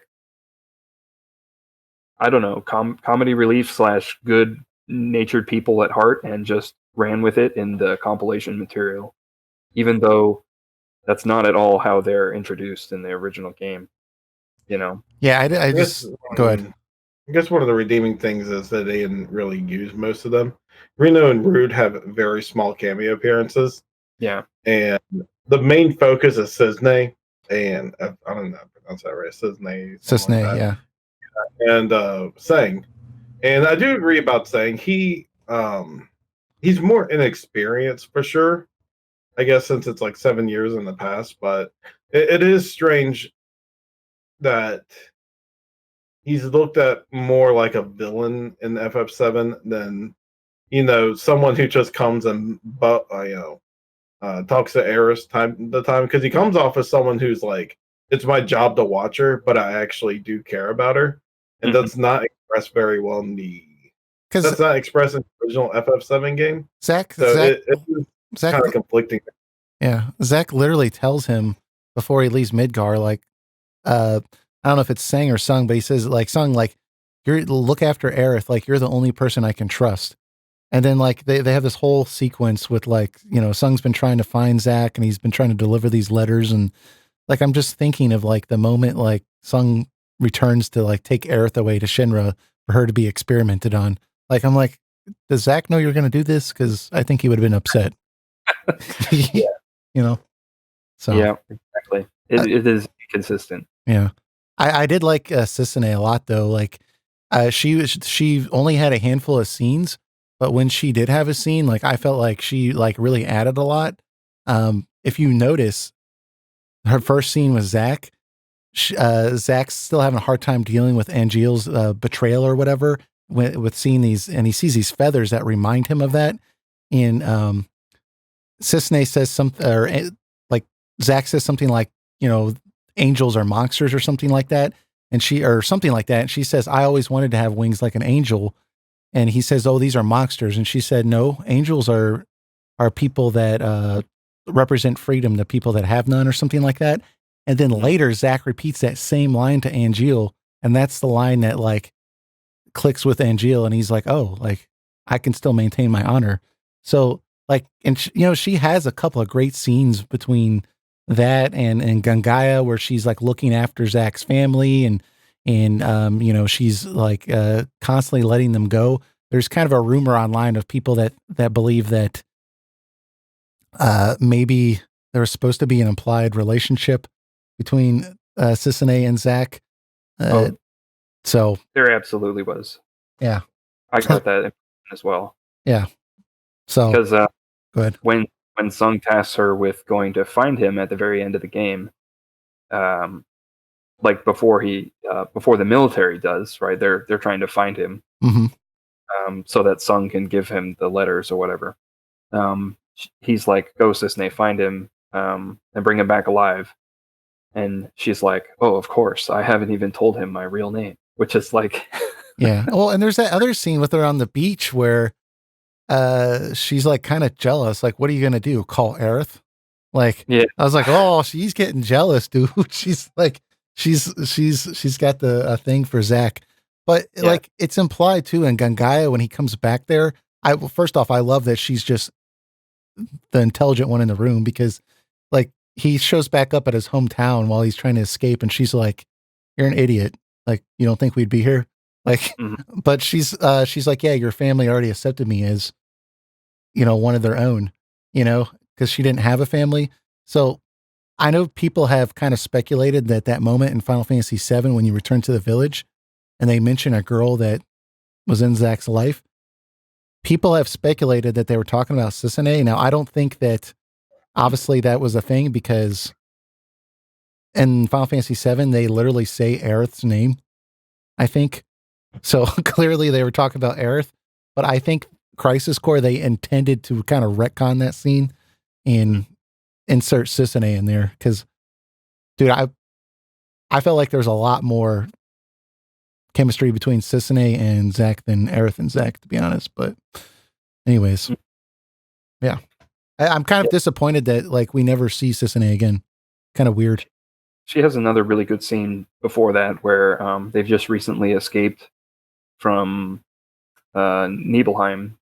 Yeah, experimented on for 4 years, and she is already out there, and she finds them, and Zack is like, "Hey, you're gonna let us go, or I'm gonna have to kill you. Like, I'm gonna have to fight you right here. Like, I care about my buddy here so much. Like, nothing's gonna stop us, right, from going back to Midgar." And she kind of is like, okay, she backs off, and then she confronts them again, and she lets them go. She calls Tseng on the phone, and she says, like, "Yeah, I've lost them," even though they're standing right there. And I thought that was a good scene. Yeah. And she was still looking out for them after when he went to Gungaga to visit his parents. Yes. Like she was like, do not do that. He's like, why? Because this is literally the first place that we are looking for you, you idiot. And he's like, yeah, I guess I was a little careless or something. So she's like, so yeah, I'm gonna give you 10 minutes to get out of here before I bring the people who are looking for you back here. Mm-hmm. So it's her weird way of, showing affection caring about him. Yeah. Mm-hmm. Yeah. I think she was always designed to be a one-off character. So they actually did the smart thing and did not try to connect her to anyone particular in the original FF7 game, because that would just raise more questions than a lot of people said, well, she didn't die at the end of Crisis Core, so where is she? She probably just quit. And that's kind of the big thing that people have kind of speculated at, is either she died or she quit quit the Turks, because after, seeing what Shinra did to Zack and everything like that, because it seems kind of weird that, she doesn't at least appear in Dirge of Cerberus or, Advent Children, if she is, still doing something. So I think that makes sense for sure. Just to keep this moving here. How'd you guys, I know we kind of touched on it a little bit, but the Nibelheim incident, did you guys feel like it compared well to the original, or do you think it was worse or better? Well, I think it was worse overall. It has 3 issues, right? Number 1, Genesis is there. And and it's kind of like, that's what they decided to do with the game, is basically force Genesis in some way or another into every chapter, right? Like he has present in some way, either him or his clones or whatever. Yeah. Like he's involved in some way. And this was the one place where they shouldn't have done that, but they did it again anyway. So that was a mistake. Like Sephiroth is supposed to come to those conclusions all on his own. That was kind of like a pretty important part, like, because Sephiroth is kind of, he's grown up his whole life different from the other people, right? He's special, right? He's always been gifted and stronger and stuff, right? Right. And so then when he learns that, like, he's basically an experiment, right? And then he goes down into the Shinra mansion and he reads all those books. Well, his own ego gets in the way of, like, objective facts, right? And then he believes that Genova is an ancient, right? That came like she was supposed to inherit the planet or whatever, like, and some of the information he's reading is wrong also. So he kind of just absorbs all that information and then comes to the conclusion that he wants to, right? Like that he and his mother are supposed to rule the planet, and then he goes insane basically. But then, like, there's no need for Genesis to be there to kind of be the catalyst for that. It was totally believable within the context of the original game. And so Genesis is just like, it feels cheap. It feels like they wanted to have like oh, so that's why it happened, kind of yeah, audience, but it was totally believable from the original content. They established at one point, right, that they needed Sephiroth's Genova cells or something like that that might stop the degradation. That was also another thing Genesis was pursuing for a little bit.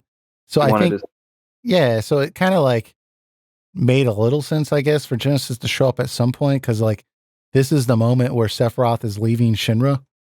So it's like that's the time when he would be most vulnerable. But I don't know, man. Like I don't know when they could have stuck him in there and it would have felt okay. But it definitely felt awkward for them to like retcon a scene to have Genesis there. Like he shows up there and he starts talking to him and he's like, "Oh, you've never been told who your mother really is, have you?" And it's like, no, don't do this. Like he's supposed to, come to the incorrect conclusion on his own, right? Later on, like don't start feeding him this information. Sephiroth has never been the type to get manipulated by people either. Yeah, there's nothing showing that he has vulnerability to that. That, like, even in that scene, like Sephiroth is like, regardless if you're right or wrong, you're still an asshole, and Like, he leaves. Yeah, I love that. That's the one redeeming quality about the fact that Genesis is there, is that in that moment, Sephiroth is still like, yeah, this sucks, but I'm still not helping you. Yeah. I just like that. That was awesome. Another couple of things I didn't really like about it was Let's do it.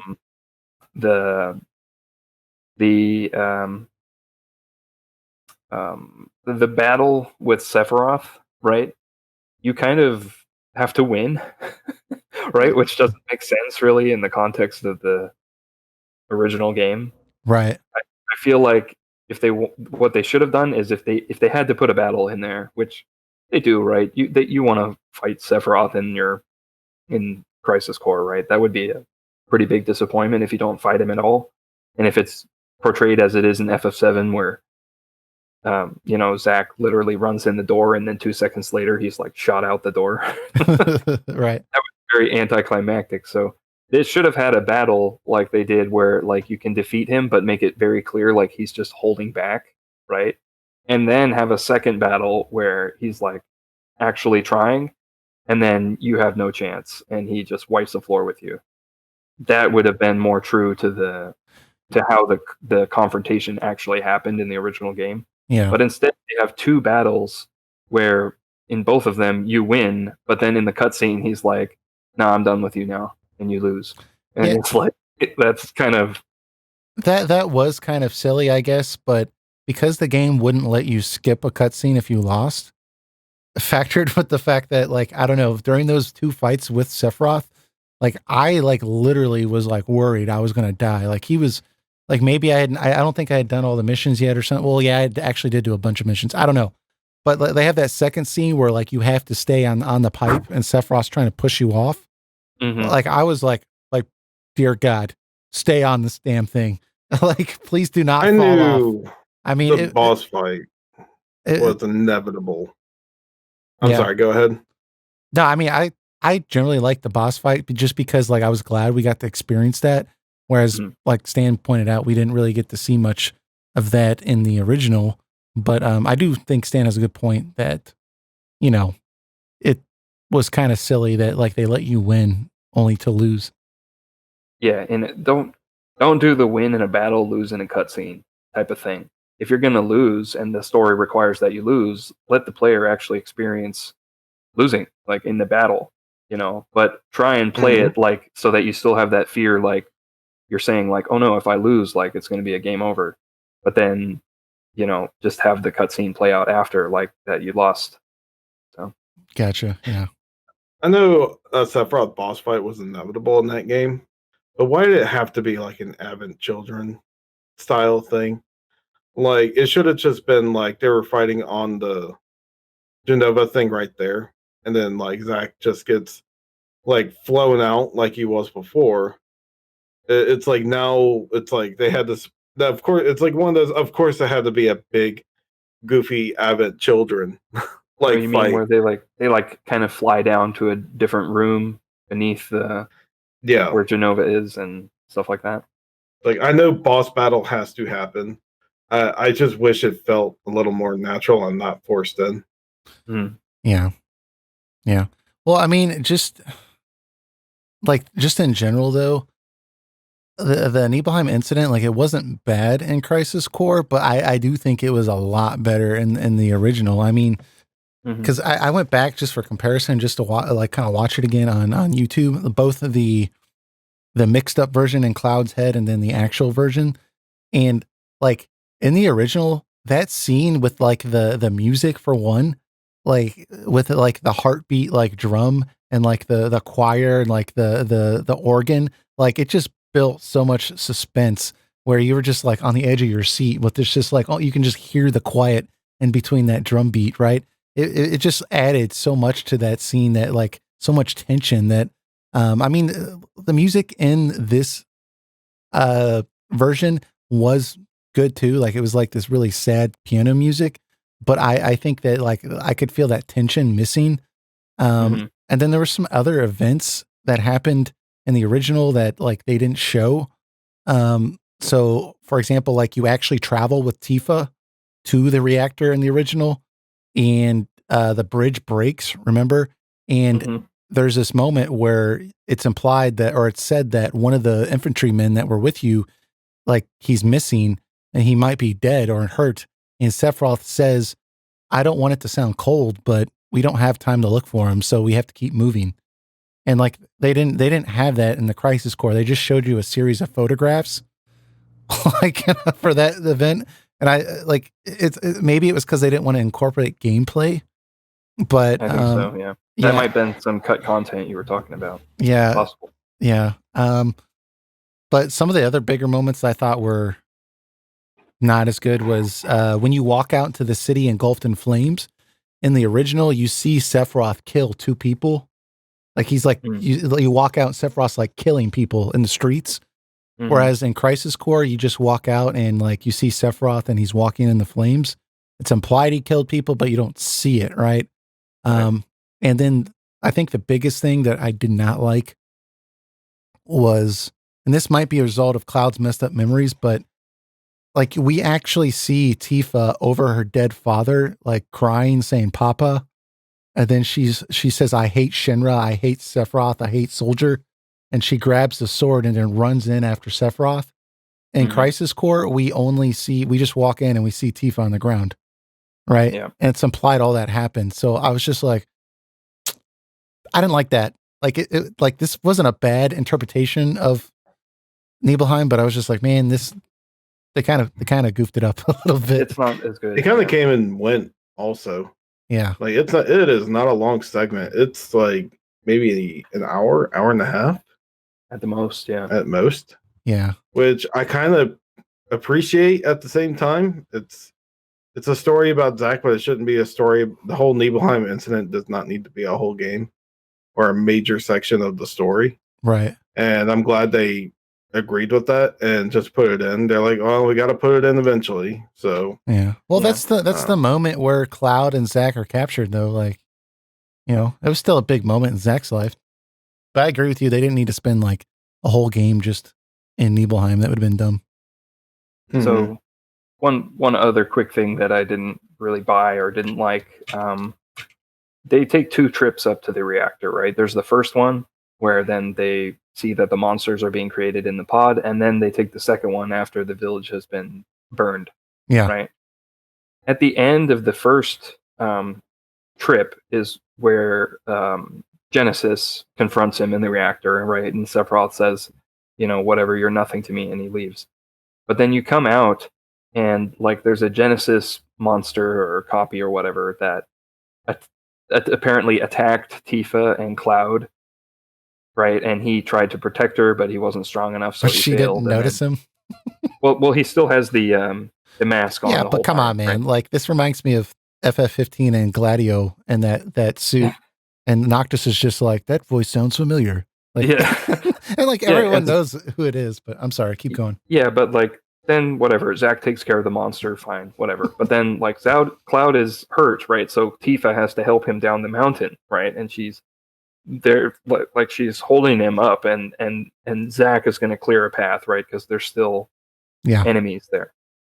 But I don't buy it that Zack would not at one point like be like, you know, hang in there, Cloud. Like we're almost back, you know, just a little bit further, Cloud, because that would give it away, right? That Tifa would be like, what, Cloud? Like this is you, you know, and then he would have to reveal himself, essentially, right? Or admit it. He's like, yeah, it's me.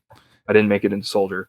But it's so because of, like you mentioned earlier, Zack and Cloud's relationship, right? They're buddies.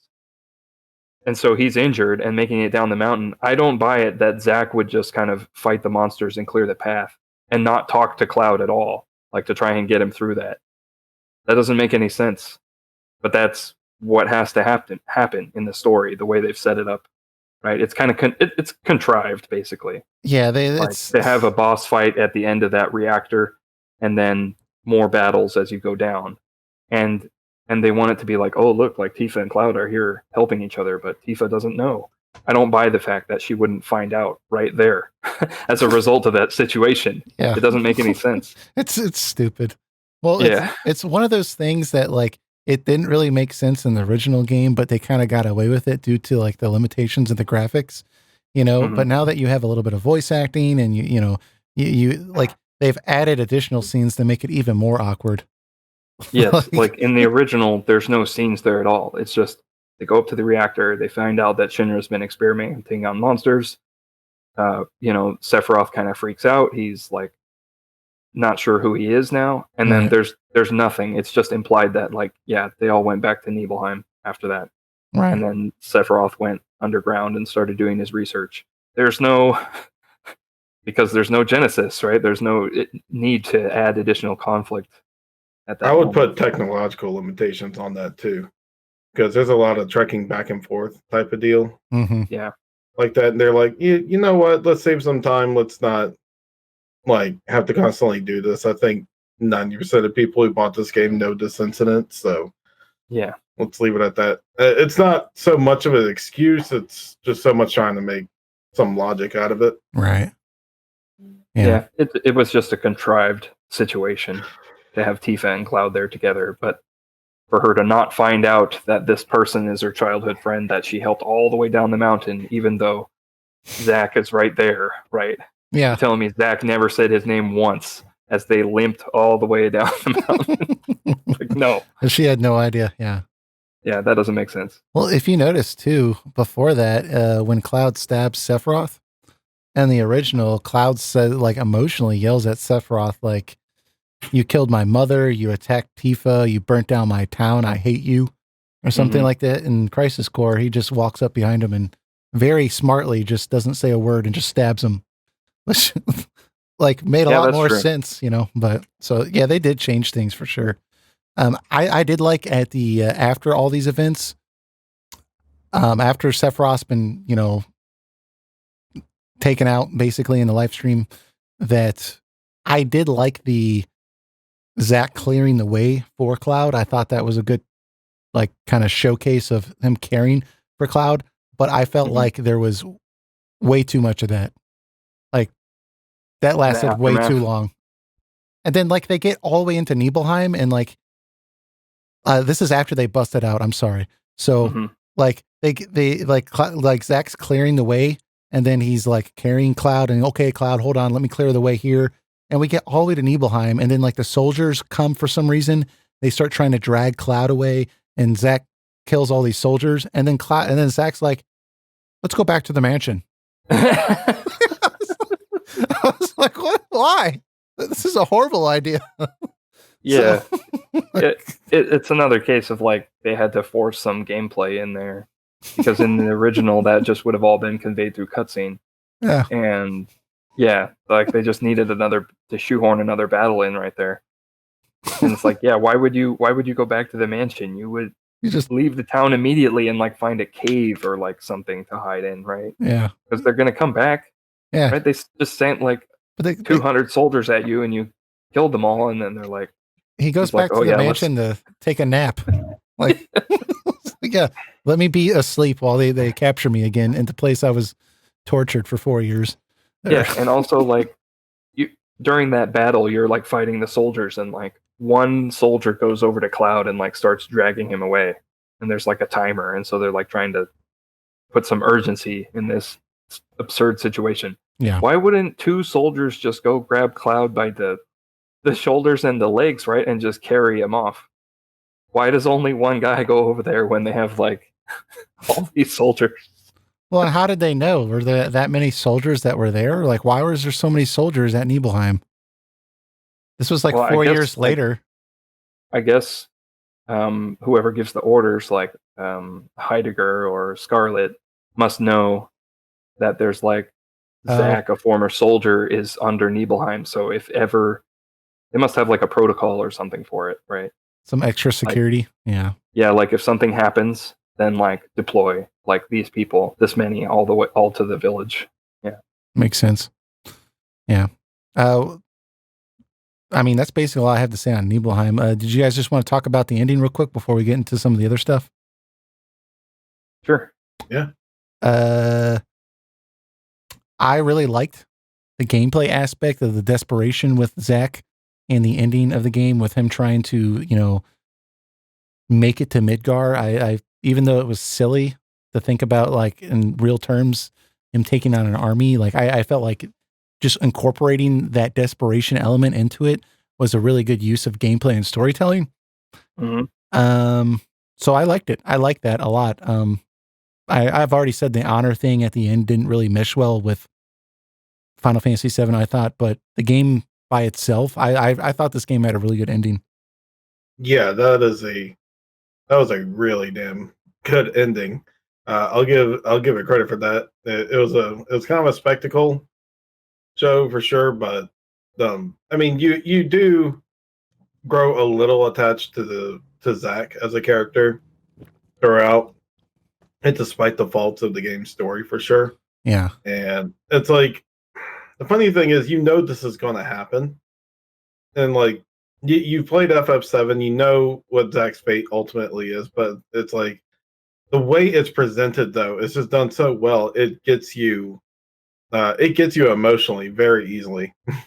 yeah. Well, they go through such a degree of showing you how long Zack's been protecting Cloud, trying to get him, to take care of him, and then he's fighting all these all these soldiers to try to just get to Midgard to get to Aerith, and and possibly rescue Cloud, and it's just he just can't do it.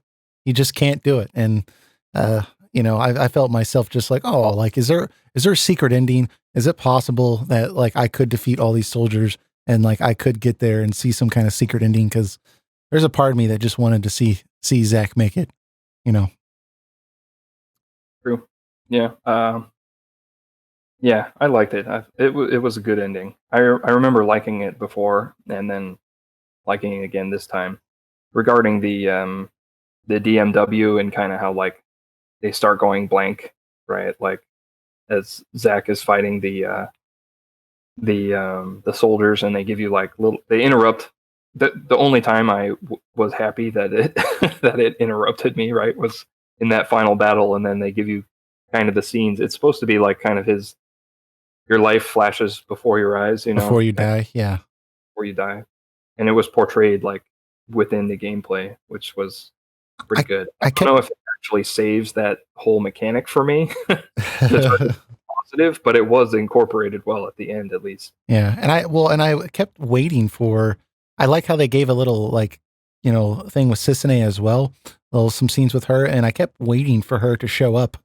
When I say scenes, I mean in the DMW, like little flashback, like remember this, but she was tasked with locating Zack and Cloud and saving them, and I kept waiting for her to like a scene for her to like witness this battle or something, or some kind of closing scene with that character. I was kind of disappointed that they didn't, but yeah, I don't know. They won't keep the focus on Zack and Cloud. Yeah, I think at that point they're just like, okay, we got to get this story wrapped up. Makes sense, but yeah, it was a very good note on a very flawed story. It ended. Yeah. The only other thing I can think to say about the story, and this is just very brief, is some of the other FF characters, like Yuffie, they missed opportunity. She was just some like materia thief, just like FF7. They could have had some kind of expansion of her backstory a little bit more. I would have liked that. Some more stuff. I think they should have just kept her in Wutai and just having a scene with her, like her home getting destroyed, and maybe some kind of small fight, a small insignificant fight with Zack, and then just leave it there. Maybe like some like friends dying or something, and her just being like, I hate Shinra or something like that. Yeah. Yuffie is not that important of a character that she has to not that important of a character yet, where she needs to be constantly coming after Zack and just going pa pa pa pa pa pa pa pa pa pa pa pa, then leaving. Yeah. Oh, that was the thing. Like, they could have just had a small, memorable scene and that was it.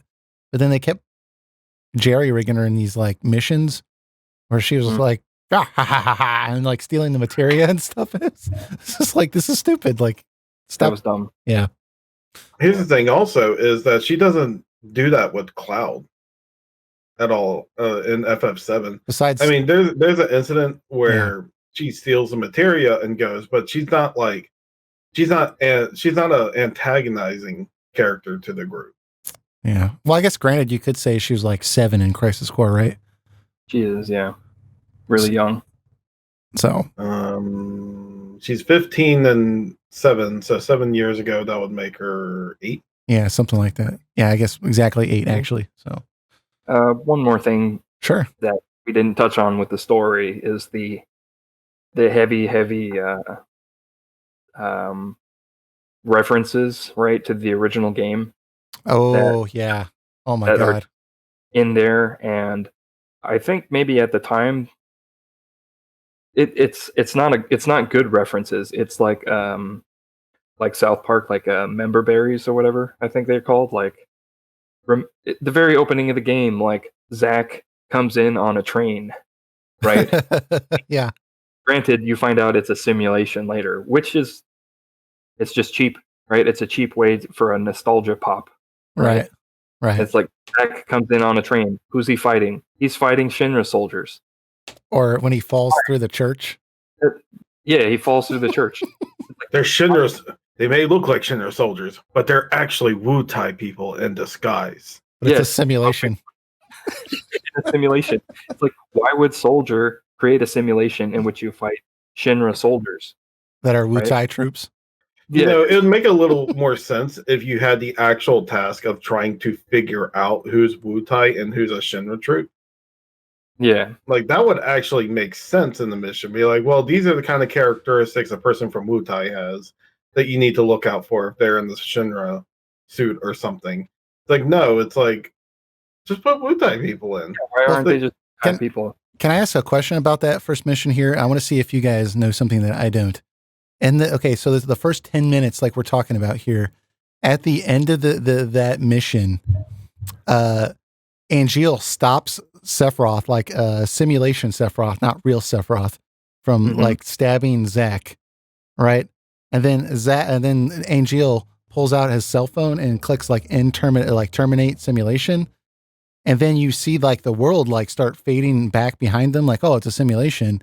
And you see Zack with a VR helmet on, like, oh, come on, man. And like Angeal never leaves the shot. Angeal never has a VR helmet on. He doesn't, yeah. That was weird. Maybe I guess it's implied he took it off already, but it's not clear. But how does it, like, because you see him block the sword, and then like he never leaves the shot, and he pulls out his cell phone and hits the end button.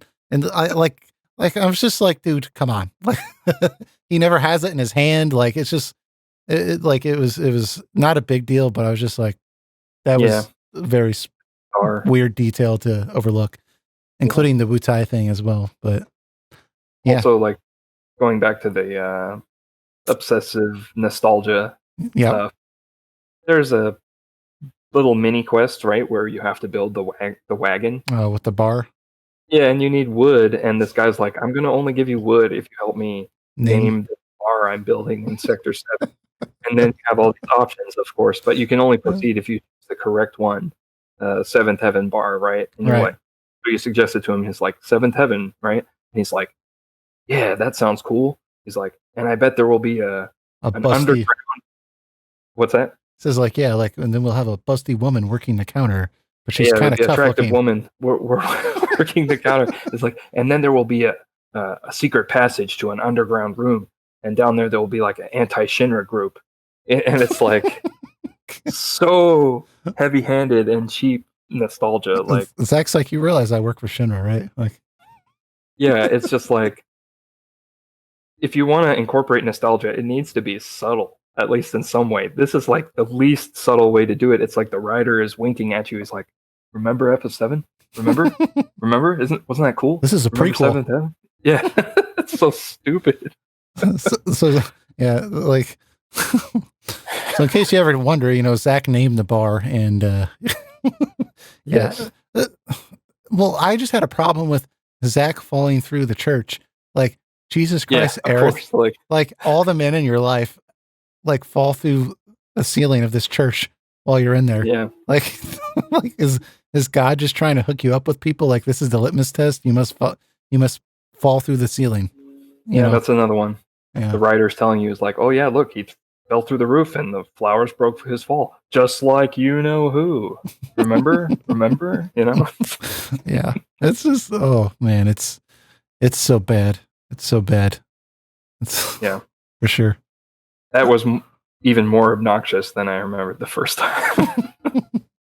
Yeah. Well, the I think for me the Seventh Heaven one was definitely the cream of the crop. Like I was just like, and like it's like a joke that was funny, but like somebody just keeps pounding away at it.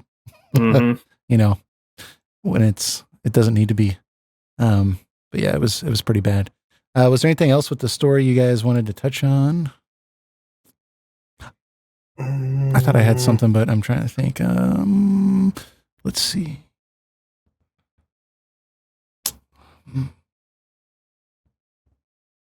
The expanded lore with Dr. Hollander and that crap, didn't care for him.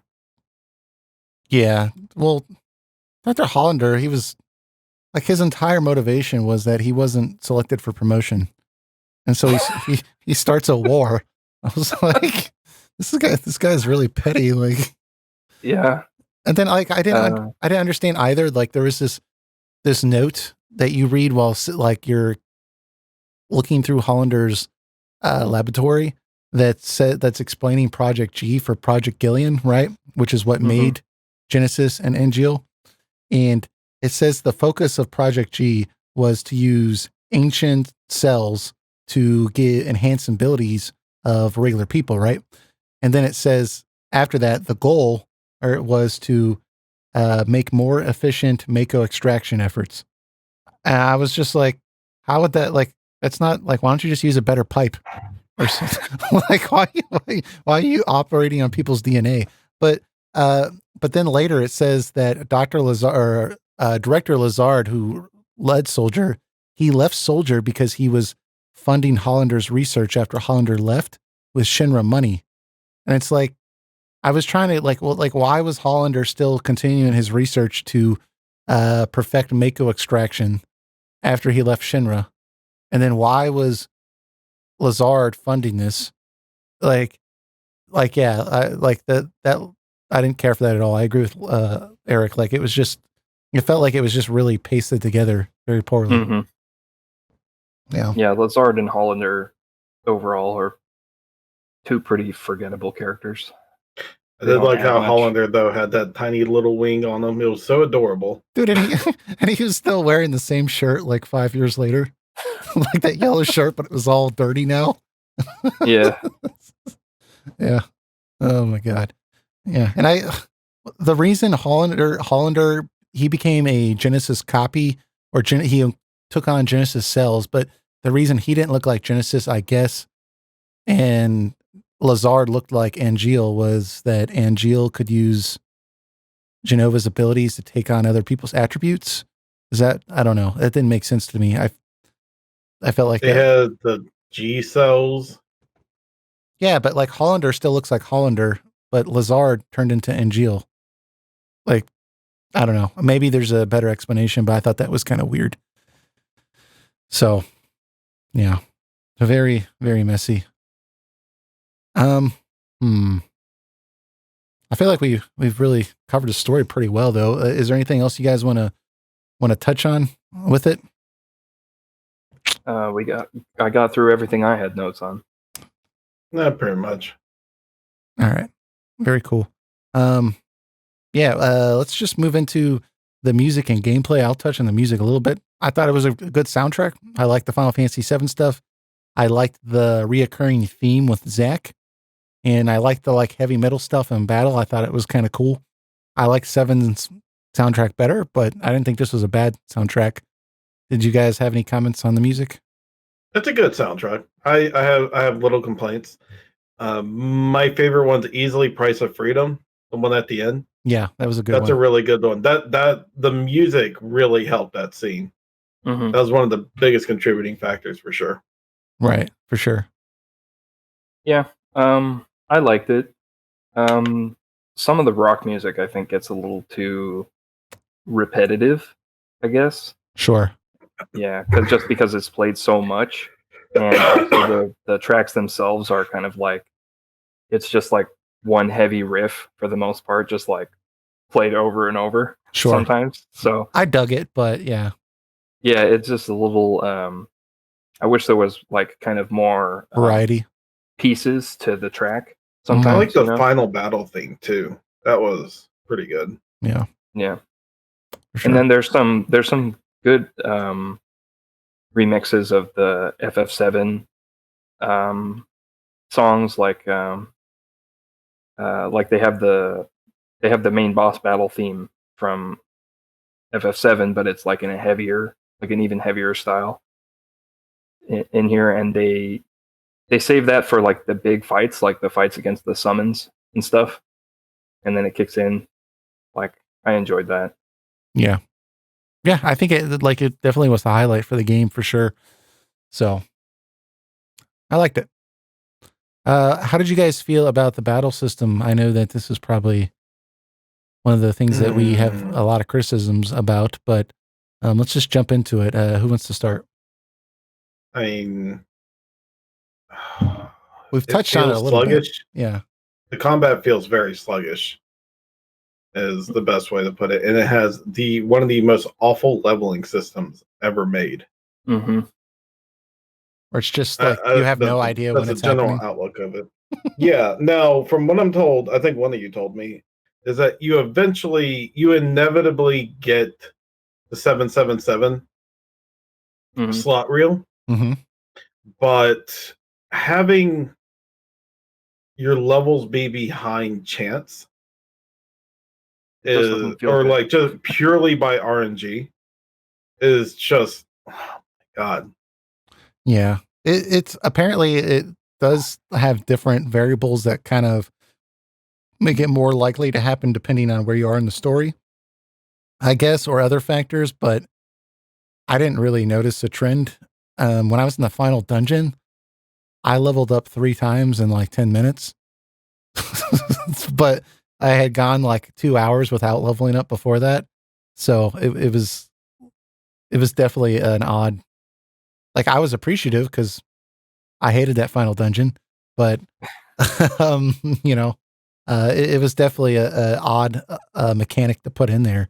I was reading that the developers had said there was a kind of a disagreement over whether initially they wanted this to be a completely turn-based game, and some of the other developers insisted that it be an action game, and so they met in the middle, or at least they felt like they did with this system, and I think it was just hurt by it. I mean, yeah, I think the fact that only Zack is in combat with no party members is just a crime. I mean, we have moments where he's walking with Cloud, well, we're walking with Sephiroth, with Tifa, with with Cissinei. I mean, like, there's so many people that could have been part of the party at one point and just wasn't, because they made this very arbitrary slot system that would have been hard to function with other members.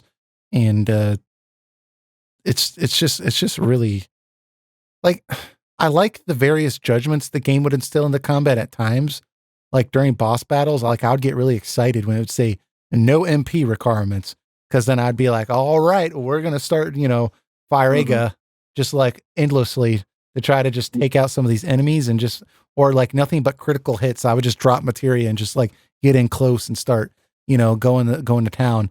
But like, I really think like the special moves, like the limit breaks, they shouldn't have been forced. They should have been like a prompt on the screen that I could select, because there were like random encounters that like I didn't need to use it for.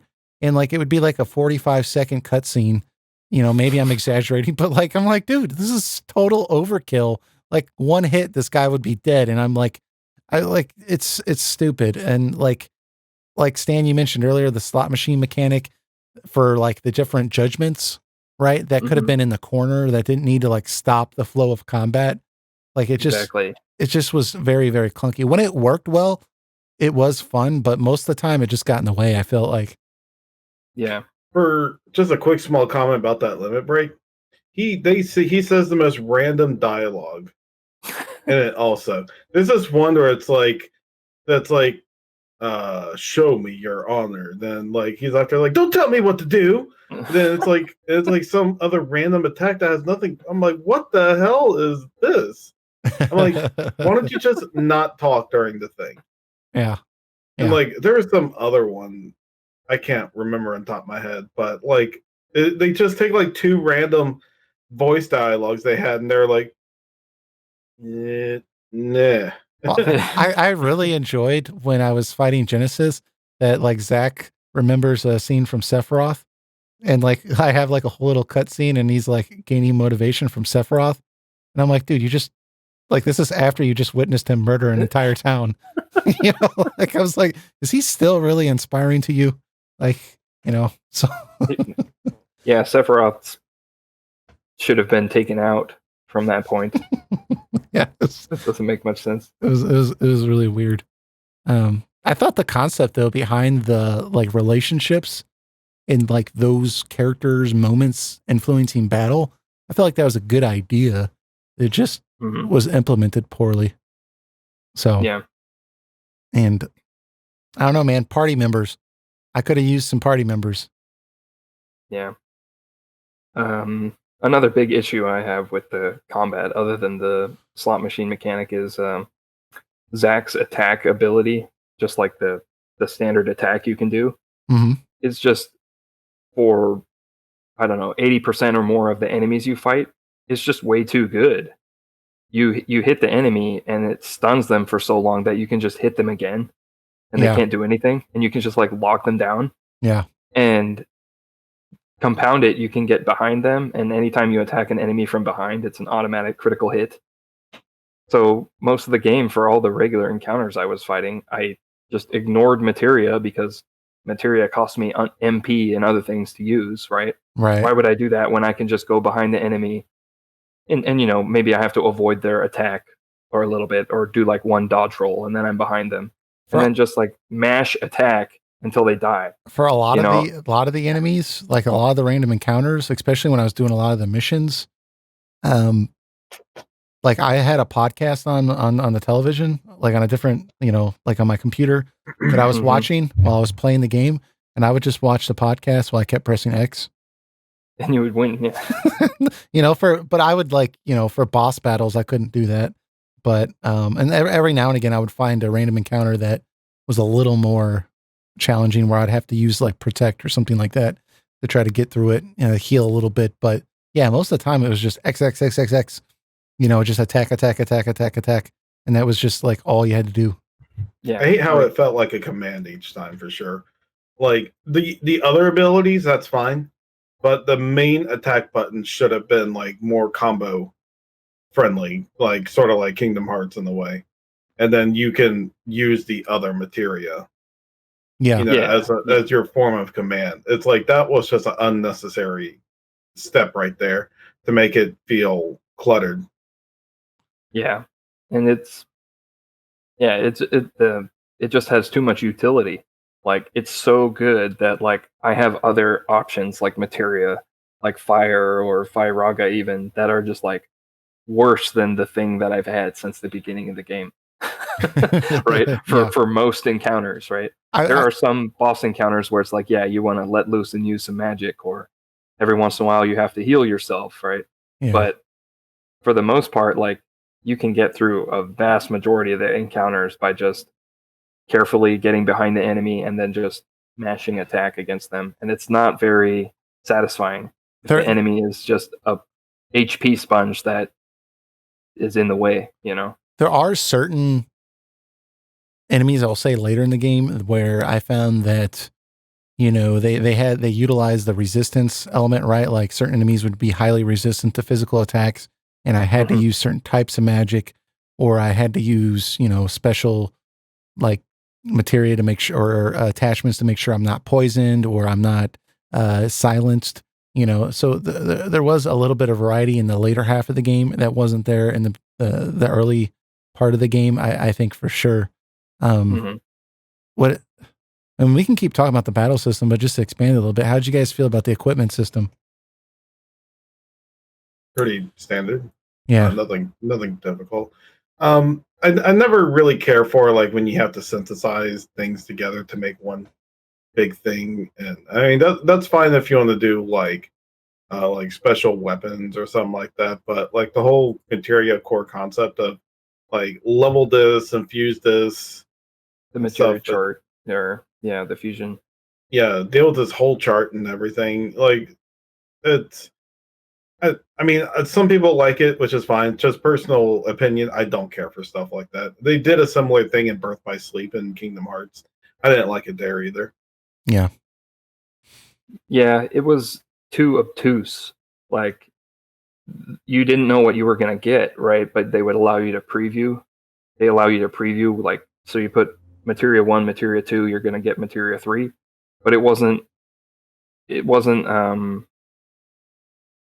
natural. Like, it wasn't very easy to understand. Like, I mean, there's some things like, oh, if I mix fire and thunder, I'm going to get ice. If I mix fire and ice, I'm going to get the other one, or whatever, you know? Or fire and fire, you'll get like fire +1 or something. Yeah. Yeah, that makes sense. But then there's like other ones where it's like, well, what happens if I mix this yellow command materia and fire? And it's like, well, you're going to get this completely different yellow one or something. Like, and so a lot of the time in the menu is just like clicking different options and seeing what you can make. Yeah. You know, and then unless you're writing down like what does what, or consulting like a guide, then you just waste tons of time just like searching for something that you think is good, rather than knowing what you're shooting for. Yeah, I agree. I didn't really get a lot of use out of that, or at least a lot of enjoyment out of that aspect. And I think part of it also was that there was kind of a fun aspect of limiting you to, I believe, 5 materia slots. But I almost always had stuff in there that I felt like I needed.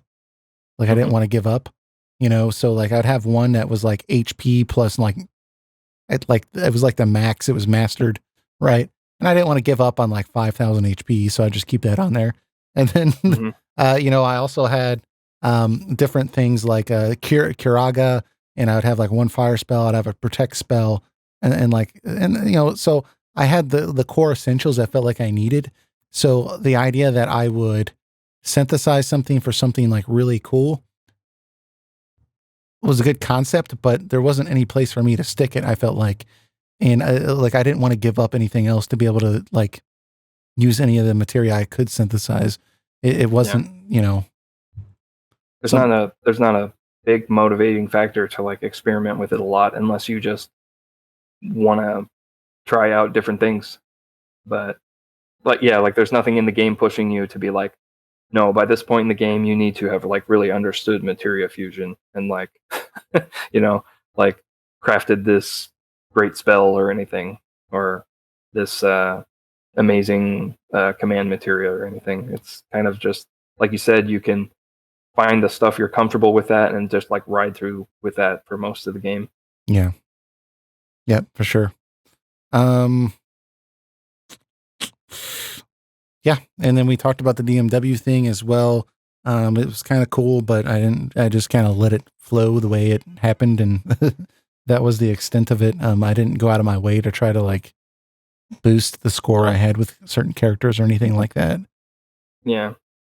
But one more thing that I found to be a negative was when you're fighting the bosses and certain powerful enemies, they have moves that just trigger a cutscene and just hit you automatically, no matter what you do. Right. That's like, once again, breaking the flow of what's supposed to be like an action combat. And then it's also just cheap, like because you can be evading their standard attacks, right? And then I'm guessing the game designers realized like Zack is too nimble. Like this dodge roll gives him a bunch of invincibility frames, right? And so a good player can like spam dodge to avoid all the boss's attacks, and probably, it isn't much of a challenge. So let's throw in these attacks that just hit you no matter what. It's like Dark Souls, where if, like, say you were fighting a boss and you're like halfway and you're like, oh my god, I'm going to beat him, and then like they get a cutscene where they're allowed to get a hit on you, and they just hit you. Yeah. I guess maybe the trade-off they're trying to think in their head is if Zack gets an ability that guarantee hits the enemy, then the enemy should have a attack that guarantees hits him. Yeah. Like the limit breaks Zack has. So they say to themselves, I'm not saying it's designed well, I'm just saying, probably the logic in their head was, if Zack's allowed to do that, then the boss is allowed to do that. Yeah. Yes, from that perspective, but it's not designed. I both are bad. Yeah. So they try to fix a bad idea with another bad idea. Yeah, that's essentially what I'm saying. It's there was a bad idea to start with, and yeah. Well, like having like moves that are completely incapable to be dodged from. It's like having the death spell in an RPG, right? Like it's a cool idea, but they only let you use it against enemies that you don't need to use it against. Right. You can't use it against any boss, or it can't get you out of a situation that you're struggling with. It's just there, So yeah, I mean, I think this game would have been a lot better if they just went with the more traditional, if they went all in on the turn-based side, or they went all in on the action-based. But like they tried to make it still like semi-turn-based with these with like a command menu and like you selecting what you're going to do from a command menu, which was really stressful a lot of times, because I would find that even getting over to my items, it would take me like way too long to find the potion, right? While I'm being attacked, or it's just a very clunky system. And if they just had like a more streamlined action system, like we see with Kingdom Hearts games, where you can assign certain items to a certain button, and if you press square, he uses a potion, or you've assigned certain materia to a certain button. And obviously this is on the PSP, so there's limited buttons they could do, but that's why I still think like this game probably would have been best turn-based, because of the limited options for gameplay with the PSP, that they could do. It's not really well suited for the battle system they were trying to use, in my opinion. Yeah, I would have gone just with the full action system, and I would have completely scrapped the DMW, and you could have had just different limit breaks like they have, and just have like a limit gauge bar based on when you take damage, just like in FF7. And you can choose, like, do I want the Angeal one, the Sephiroth one, the Cissinei one, etc. Or at least let you choose when it happens. Yes. Don't just and then commit me to a 40-second cutscene for no reason. No, it's really weird. This is around the era where they were throwing out these obtuse combat systems. Like they had the card battle system, and where they were trying to implement RNG in all these handheld games.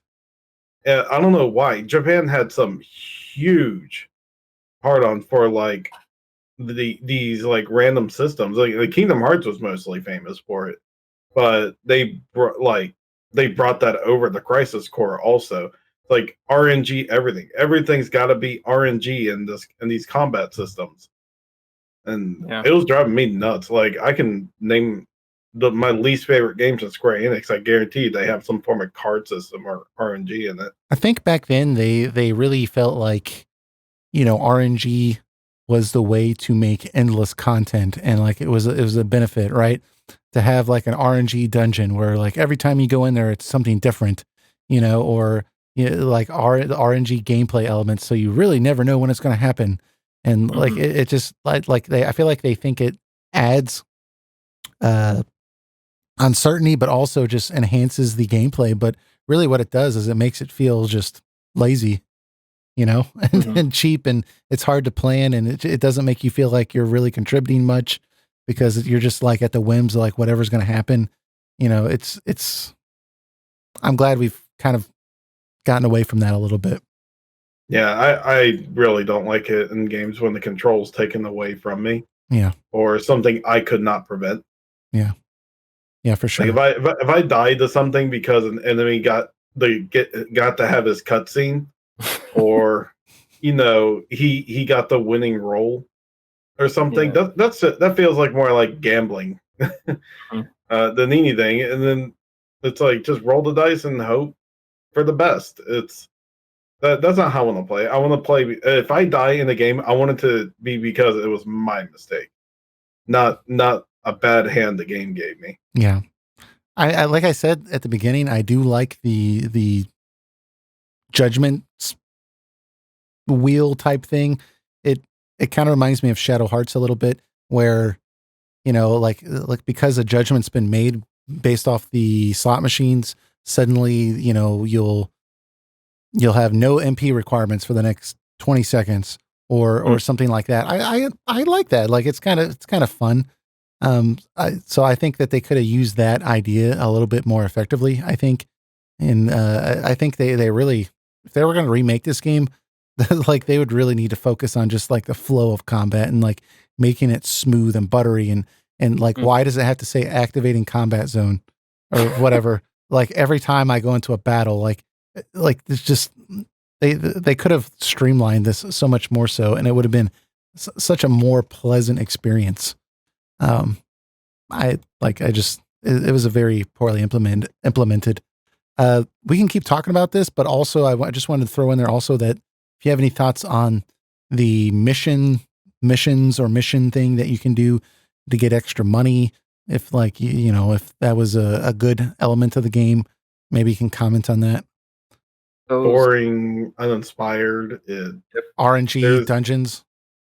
there's a small handful of interesting missions, but how many times can like conflict happen at the beach and you have to fight whatever's on that beach? Yeah. How many times can you do that until you just get driven insane? Yeah. Yeah, they're the perfect example of like padding content, like content for the sake of more content, but like quantity over quality. You know what I mean? Yeah. They're all the same. Like you start at point A, the boss is at point B. It's an enemy that you can see without getting into a random battle, basically. Beat that enemy, you clear the mission.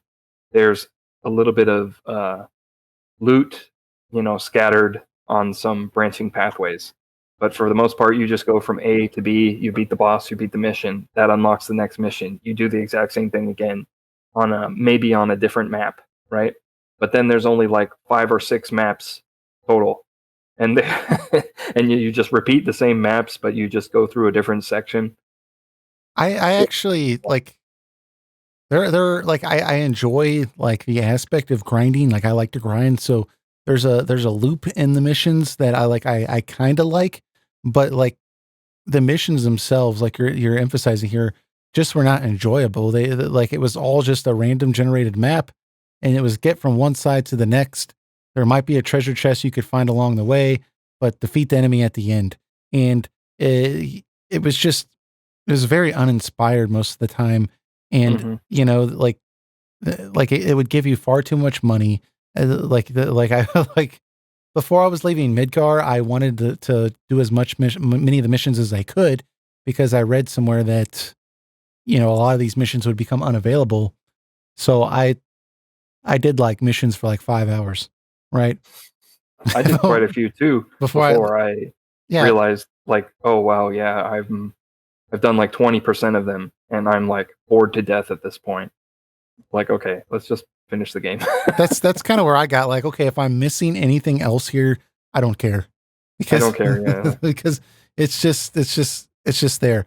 One thing that I also thought was like made the missions and just general gameplay less fun was like how difficult I found it to navigate sometimes in this game. I realized that there was a map and you could look at the map and it would show you where you needed to go, and that there was a little like arrow that would point. But a lot of times the environments would look so similar, like the dungeons, for example, they would be like copy and pasted rooms that looked exactly the same. So I can't tell you how many times I thought I was going in the right direction and I would end up at the beginning of a dungeon, where I started. And I'm like, God, I just backtracked half this dungeon. So then I would have to like stop and look at the map, like every room, just to make sure. Cause after the end of a battle, like Zack would be completely turned around, and like, I wouldn't know what direction I was going in, and like everything would look the exact same. So like, I couldn't tell where I needed to go. There was there wasn't like a barrel on one side of the room and like no barrel on the other. It was just clean gray walls, or, a snowy mountain that all look to have snow everywhere. It was very difficult to, navigate. And I don't know. I feel like they could have had some kind of marker or waypoint that would have made that a little easier, or at least some kind of visual reference for me to be able to know where I was going. Right. So, do you guys have any other thoughts before we just get into these Discord questions that you want to address? Just overall thoughts on the game. Sure. Yeah, I don't see myself replaying this game unless there was like a remake of it that did things drastically different in terms of the content, the combat, and the writing, and Genesis, and whether he's like either completely removed or like way de-emphasized somehow. I wouldn't be interested in replaying this game. I don't think it adds enough to the original FF7 to be necessary whatsoever. Yeah. Despite that, like, Zack is a good character, and some of the other things about the game are well done. It's just the positives did not outweigh the negatives enough for me to really look fondly back on this game anymore. Sure. My thoughts exactly. It's not the most horrible game ever. It's certainly a lot worse than I remember it. Mm-hmm. But it feels like just kind of your typical JRPG trash type of stuff, a lot of it in there, and the fact that it has a Final Fantasy brand on it doesn't help it at all. Like I said, there's definitely some redeemable qualities. The soundtrack's really good. There are some good scenes in the game, but Stan put it well. I mean, the negatives don't outweigh the positives for me to ever pick it up again until I forget why I didn't like it. Yeah. It would need to be remade in a drastically different way for me to even consider playing the game again. Yeah, I agree with you guys' sentiments here. I mean, I think that at its heart, there is good ideas on paper. It's just the way it was executed. And part of that might have been, like I said at the beginning of this episode, where, some of the developers said, hey, we had all this extra stuff that was planned, and then we had to scrap a lot of it because we couldn't get it to fit on a PSP format, UMD format. It just wouldn't fit on a PSP game. So we had to start cutting a lot of stuff out. I think that if they were to like tell a story appropriately, like they don't need to focus on only Zack's perspective. We should have seen, scenes with Angeal and his character arc. We should have seen backstory with Genesis. There should have been more time with Aerith and Zack and, establishing that. There shouldn't have been so much padding in the game. The battle system we just went over had so many issues, but when the game was good, it was actually really good. And, I think that really shows that almost what they could have done with the game if it was maybe on the PlayStation 2, and maybe they had a little bit more flexibility with the amount of content that was in there. I think that that could have been made a big difference here. And the other part too, I hate to rag on Tabata because I know he didn't write the game necessarily, but I've seen interviews with Tabata where he said he's never played Final Fantasy VII. And like if you're directing the prequel to Final Fantasy VII, you should play Final Fantasy VII. And that'd probably be a good idea. Yeah, and like because you're directing the game, like you're making sure that this game is in keeping with like the vision that Square wants, which is supposed to be a prequel to Final Fantasy VII. So I think the director should probably play the game. Now he did apparently go back and read a lot of like production notes and like plot summarizations and like stuff provided by Square to get him up to date. So I'm sure that helped a lot. But dude, there's nothing like playing the game. Like you have to play the game. And I can't help but feel that this game would have been a little bit better if Tabata had actually played the game. I think it shows. But yeah, that's our thoughts on Crisis Core. We got some Discord questions here we'll get into here, and I'm sure we'll talk a little bit more here. But first question's from Demosthenes, who says, since there's been evidence for Crisis Core elements in the Final Fantasy VII remake, we saw this with Katase saying Wutai. Just how much of that game's lore would you be comfortable with acting as an addendum to the Final Fantasy VII remake? So she points out, like, if one of the Crisis Core characters shows up and plays a big role where the OG Final Fantasy VII didn't have them. So Crisis Core lore, how much of that would we be okay with being in the 7 remake, if at all? What do you guys... And obviously Final Fantasy VII remake is not out when we're talking about this. Yeah. Maybe some hints to... I'm okay with the lore of the weapons, like Omega weapon being the central thing, right, of the world. I'm okay with that. Of course, the rest of Dirge of Cerberus was just kind of iffy, but I did like the idea of that. Like there's a place where these weapons come from. There is a reason why they protect the live stream and stuff like that. I thought stuff like that was okay. And it didn't impede on like any past lore or anything. It was just kind of its own thing that came in. So if that's something that wants to be explored a little bit when the weapons like reemerge, whenever we get like the 4th or 5th FF7 remake chapter, right, I would be okay with that. Yeah, I think that if they were going to include some of the lore from Crisis Core here, I would basically want a reimagining of certain aspects, to be honest. So I don't know if you would include that as Crisis Core lore, but I'm okay with the Zack character arc if they could include that as, like, you know, flashbacks and stuff. But I don't want to also have to include Genesis, right? Or, you know, it would be cool if Cissinei could make an appearance in the Final Fantasy VII remake. But if they're going to include her, I don't want them to also have to feel like they have to include Hollander, or, you know, like I feel like they have this like all or nothing attitude, and it's like, if I have to choose between all or nothing, I don't want any of it. But if I could just have like a little bit of it, like, I would be okay if, you know, they reference Angeal, right? But I don't want the story that I was in Crisis Core as Angeal's story in the remake. Like, give me something a little bit better than that. You know, or expand on Zack and Aerith's relationship, and more so than what we saw in Crisis Core. But so basically, I want certain things from Crisis Core, like certain characters to make an appearance or be referenced, but I don't want to include basically any of the stuff with like Project G at all. Yeah. Yeah, exactly. I don't want anything of the Hollander, Genesis, Angeal, Loveless stuff. play. Loveless, yeah. None of that in there.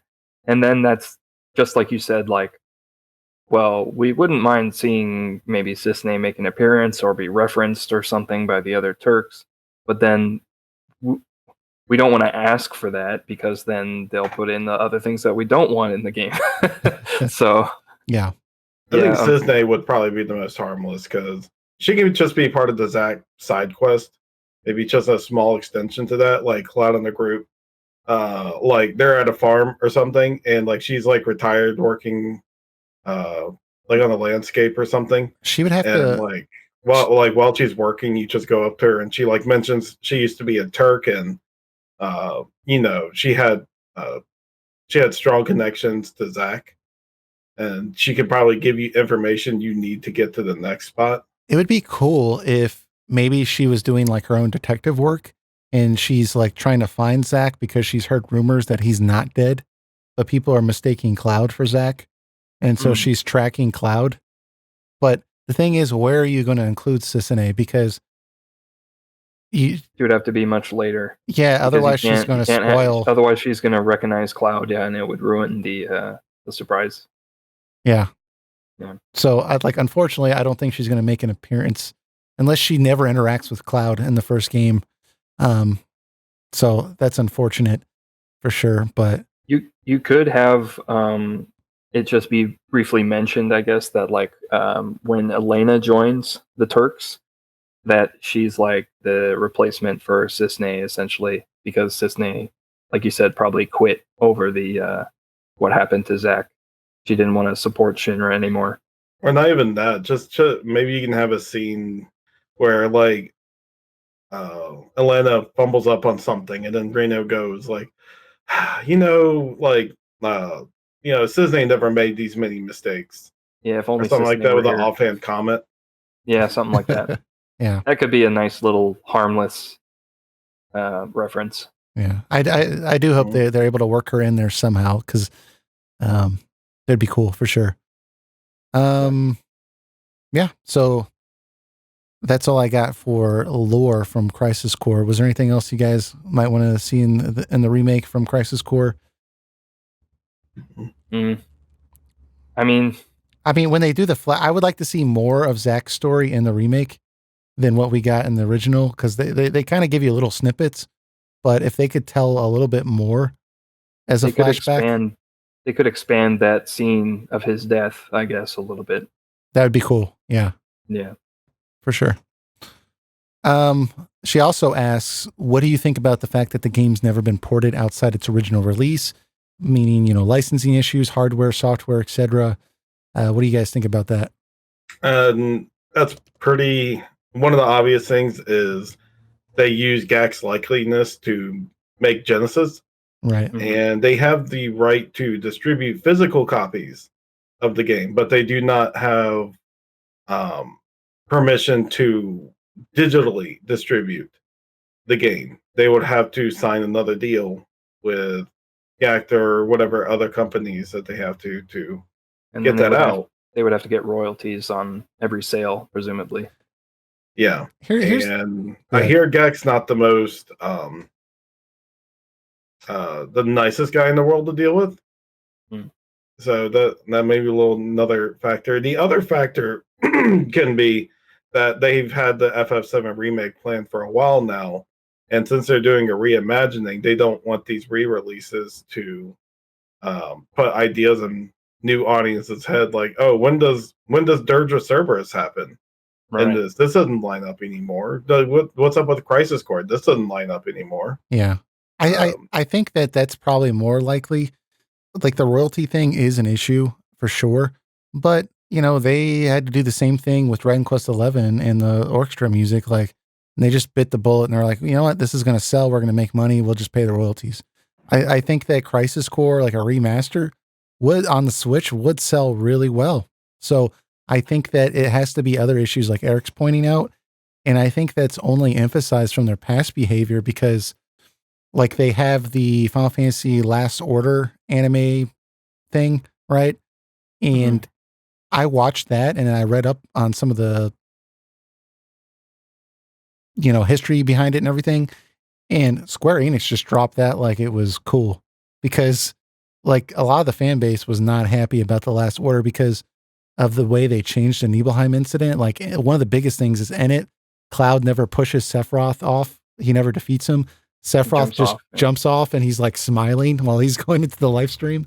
Right. So like, I think that like so much of the fan outcry over Genesis and just, just certain elements, I think they're just like, okay, like, let's be careful with this. Like, let's not reintroduce these ideas like Eric's talking about. But on the other hand, it's confusing because I saw a video from Final Fantasy Union that showed like Zack was voted in Japan more popular than Cloud. So it's like kind of like it's done very well, but I think that they just want to do their own thing. Yeah. Regarding Last Order, and I guess I'm in the minority in this, I always interpreted that anime as because it keeps going, it flashes back to like the Tseng in Shinra HQ, and he's like kind of reviewing the crime scene. Like, he's looking at the profiles of the of Cloud and Zack, and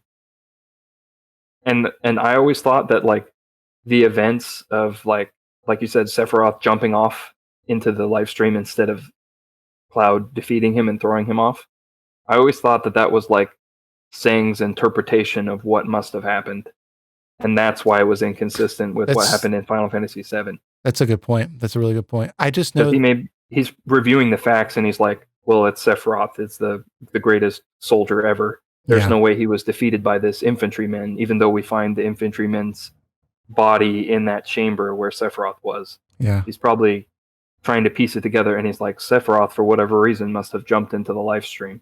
And so that's what they portray like in the anime itself. That's a But I really may be giving it too much credit. Yeah, right? They may have just retconned it and got it wrong. It's very possible. That's a really good point. The only reason I said that was because I was reading some interviews with the developers of Crisis Core, and one of their concerns was the Nibelheim incident, because some of the writers that were involved with Last Order were working on the game, and they said that they remembered fans were really upset with Last Order and their changes to the Nibelheim incident, and that they tried to be more faithful to the original game with Crisis Core because they didn't want to make that same mistake. They still goofed it up a little bit, but yeah, but that was a conscious decision. It was more faithful. Yeah. Yeah. But I don't know. I mean, I at this point, I have to lean towards Eric's initial interpretation that it's probably the 7 remake was on their mind. They didn't, the fans are already having a hard enough time with some of the changes in Final Fantasy VII on the PlayStation 1. They didn't want to also have to contend with people that really liked Crisis Core, or people that really liked Before Crisis, or people that really liked Dirge of Cerberus, or, they didn't, well, I guess Dirge of Cerberus wouldn't really impact the remake, but you know what I'm saying? So I think they just wanted a clean slate, but it's Square. They like their money. So I'm kind of surprised that they haven't made a crappy Steam port or something like that, So, what would you prefer for, this is from Valvedrix now, what would you prefer for a Final Fantasy VII prequel to cover? Unless you're satisfied with this game, what this game covered, of course. That second part, clearly, we're not. We're not. But not so much this. I would actually prefer something just like a standalone story that doesn't affect the whole world or anything. I like the concept of Before Crisis, where it's a story of the Turks and their missions. Right. When when there was like a lot of Turks or something like that. And I think that would be open to interesting ways to expand on the story and lore without impending on the main story itself. So it can kind of do what it wants. It doesn't have to be afraid of retconning anything. It has to be a little careful, but not so much that they have to keep referring back to like the lore book of FF7. They're like, oh yeah, can't do this because this happened in the main story.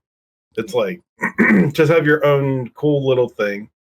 Yeah, I would agree with that. I mean, it's hard to have an FF7 prequel because a prequel in its name, right, is supposed to be something you can watch before the main thing, right? Or you can play before the main story. But the problem is Final Fantasy VII's story, a lot of the plot twists would be revealed with any kind of prequel because you're going to know the true story of Cloud. You're going to know, with Zack and everything. So it's hard to know for sure what to do and not have to spoil the next game. So I think Eric's right. Like I would probably want to see something away from the main cast. I don't know, maybe something with the ancients, maybe. I'm trying to think something 2,000 years ago. I don't know. It's hard. It's hard to really pick. What do you got, Stan? I actually would do Crisis Core just way differently. That's the other option. Yeah, do it well. Yeah, I think they chose a good idea, which was to have Zack as like the protagonist and kind of flesh out Shinra and Soldier and like what it was like leading up to the events of the game. I think that's a good idea. I wouldn't have made it linear though, and I would have like preferred a game that was like kind of about Soldier, about the organization, and had more first class soldiers that you could control. I'm getting very Type 0 vibes right now, Stan. Yeah, so see that's the tough thing is like I want them to have multiple interesting characters. Yeah. But in all the games where they try and create like soldiers, multiple protagonists, yeah, right, then they haven't turned out so great. So this is clearly a pipe dream, yeah, on my end. But like it would be interesting if say you had like kind of converging storylines with different protagonists. So maybe you could even play as Sephiroth for part of the game, and then as Zack, as Angeal, as Genesis if we must, if he must be in the game, and then like 2 or 3 others. And so this can be the story of the first class soldiers, right, leading up to the events of FF7. That would be and pretty so cool. then rather than having to play as Zack the whole time and kind of shoehorn in and Genesis in the same plot all together, like throughout the whole game, you can have certain parts where you play as Zack where Genesis is not even there, or you can play as Angeal where like Sephiroth and Genesis are not there, so like, and then you can even repeat some of the same scenarios, but this time you're playing as Zack. Like Zack and Angeal go on a mission, right? And then you can play it from Angeal's side if you choose like the Angeal path, but you can also play it from Zack's perspective, So from you the can give Zack path. Greater context for why they do what they do. And then those storylines can kind of just converge, and the Nibelheim incident and then Zack's death can be the end. Yeah. Something like that. That would be much more interesting, I think, rather than just following the perspective of one character and then like trying to dump all the content into his storyline, Right. You could have mixed it up. The Final Fantasy X approach. Yeah, like a less linear approach to the story. Yeah, I totally agree. If they could redo that and make it more compelling and kind of fill in some of the areas where it was weak and take out some of the dumb elements and just make a overall better experience, that would be good. I mean, if they could throw out Dirge of Cerberus, just annihilate it off the planet, and then just tell a lot of Vincent's backstory, but kind of change some things also. I think that they could have. There's a good game in there. They just need to be able to, not be restricted by some of the dumb decisions they've already made. I think they could have done something interesting with that as well. One thing that I think I do not want a Final Fantasy VII prequel to cover is the connection between Final Fantasy X and Final Fantasy VII that Katase has said is real, that Shinra and Final Fantasy X is connected to the Shinra and Final Fantasy VII, and he traveled in a spaceship here. That's stupid. I hate that so much. So, hopefully that's never a thing, but we got some good ideas here. For our last question here, we have Decoy Manta, who says, on a scale of 1 to 10, how mad would you be if Square decided to extend the remake trilogy into a quadrilogy, with part 3 being an entire remake of Crisis Core? With 10 being really angry and with 1 being not angry, I would not be angry at all. I would be excited, as long as it's not a verbatim remake. If they're like if it's a reimagining of Crisis Core and they're like, yeah, we're not going to stick to the original Crisis Core, we're going to fix it, I would actually be kind of excited. I'd say 3. I'd be disappointed, but I really wouldn't care. Yeah.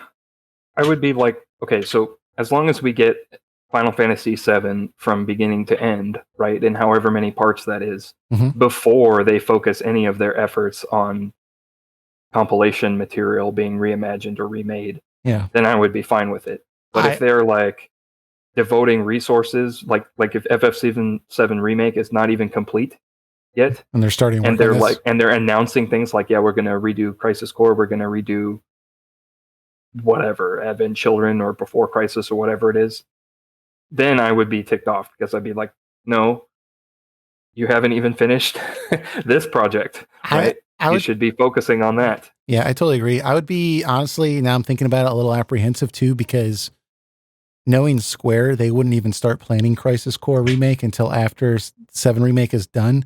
And they would probably do the same thing they did with Crisis Core and introduce characters that didn't exist in the 7 remake and like total plot lines that like are missing from the 7 remake. And you would have the same problem that we currently have with Crisis Core being a completely different story than what the game it's supposed to be a prequel to implies. So I would be apprehensive, but I would be oddly kind of excited, hoping maybe they could make a better game. So yeah, I'd be fine with it as long as Final Fantasy VII Remake is complete and a self-contained story, right? right, and doesn't need any of the compilation material for it to make sense. Or there's no like holes in it like Final Fantasy 15, right? You have to go buy the DLC or whatever. sure. Don't like leave any loose ends and then be like, oh, and we're also remaking Crisis Core, so look forward to that, and that will explain like these little empty plot threads that we've left in the FF7 remake. As long as they don't do that, then sure, Yeah, try and make a better Crisis Core game, but don't. It shouldn't be at all contingent on like their development of the development process of FF7. That's the other end of the spectrum. You don't want them to introduce new ideas that didn't exist in the 7 remake. So you want them to plan it, but you don't want it to take away from the 7 remake, and you don't want them to not include stuff in the 7 remake because it'll be in Crisis Core. Right. So if they can follow all those rules, we'd be okay with it. If they cater to all my demands, then I'll be okay. Yes. Square, call me. I'll tell you how to do it. But anyways, joking aside, that is our Crisis Core discussion and ideas. We've gone over a lot of stuff here. This has been a almost 3-hour podcast at this point. So is there anything else you guys want to touch on or just, bring up, or any kind of closing thoughts or anything else that you forgot to mention that you want to bring up about Crisis Core before we call this to a close? No, not really. Sorry if you really like the game. We were pretty harsh on it. I'm not. Yeah, these are just our opinions, after we played it just recently, and this is fresh on our mind. So I was going to bring up in the beginning, but I forgot that on Metacritic the game ranks at like an 84%. Like it's generally very favorable among. That's too high. Yeah, like I said, it's not a terrible game per se. It's a very, very flawed game. Mm-hmm. I think that it's not an unplayable game. It's like you can play it just fine. Things technically work in a sense. They're just not good design decisions. Yeah. Mm-hmm. Yeah, I think that a lot of people are probably in the same camp I was in, where I hadn't played the game in a really long time, but what I remembered from the game was stuff like the ending, which was really good, and some of the highlights that like I really liked. And then I did remember Genesis, the stuff with Genesis being convoluted, but I thought like, oh, well, it wasn't that bad. But if you replay this game, because you haven't played it in like a decade or whatever, I guarantee you that it's not going to live up to what you remember in your head. Like there's a lot of cringe moments, a lot of rough moments that really damper the experience. So, But it is what it is. So all right. So I think that's going to wrap up our Crisis Core discussion. As I pointed out at the beginning of this episode, this is a separate video, so we'll still have our regular podcast. And here's hoping that the remake kind of fleshes out some of these ideas in a better way. So we'll have to look forward to that. Spoilers, it won't. Yeah, we'll see. All right, guys, we'll have to see you later, but thanks for watching if you watched this far, and we will see you soon. Take it easy, guys. Take care. See you later.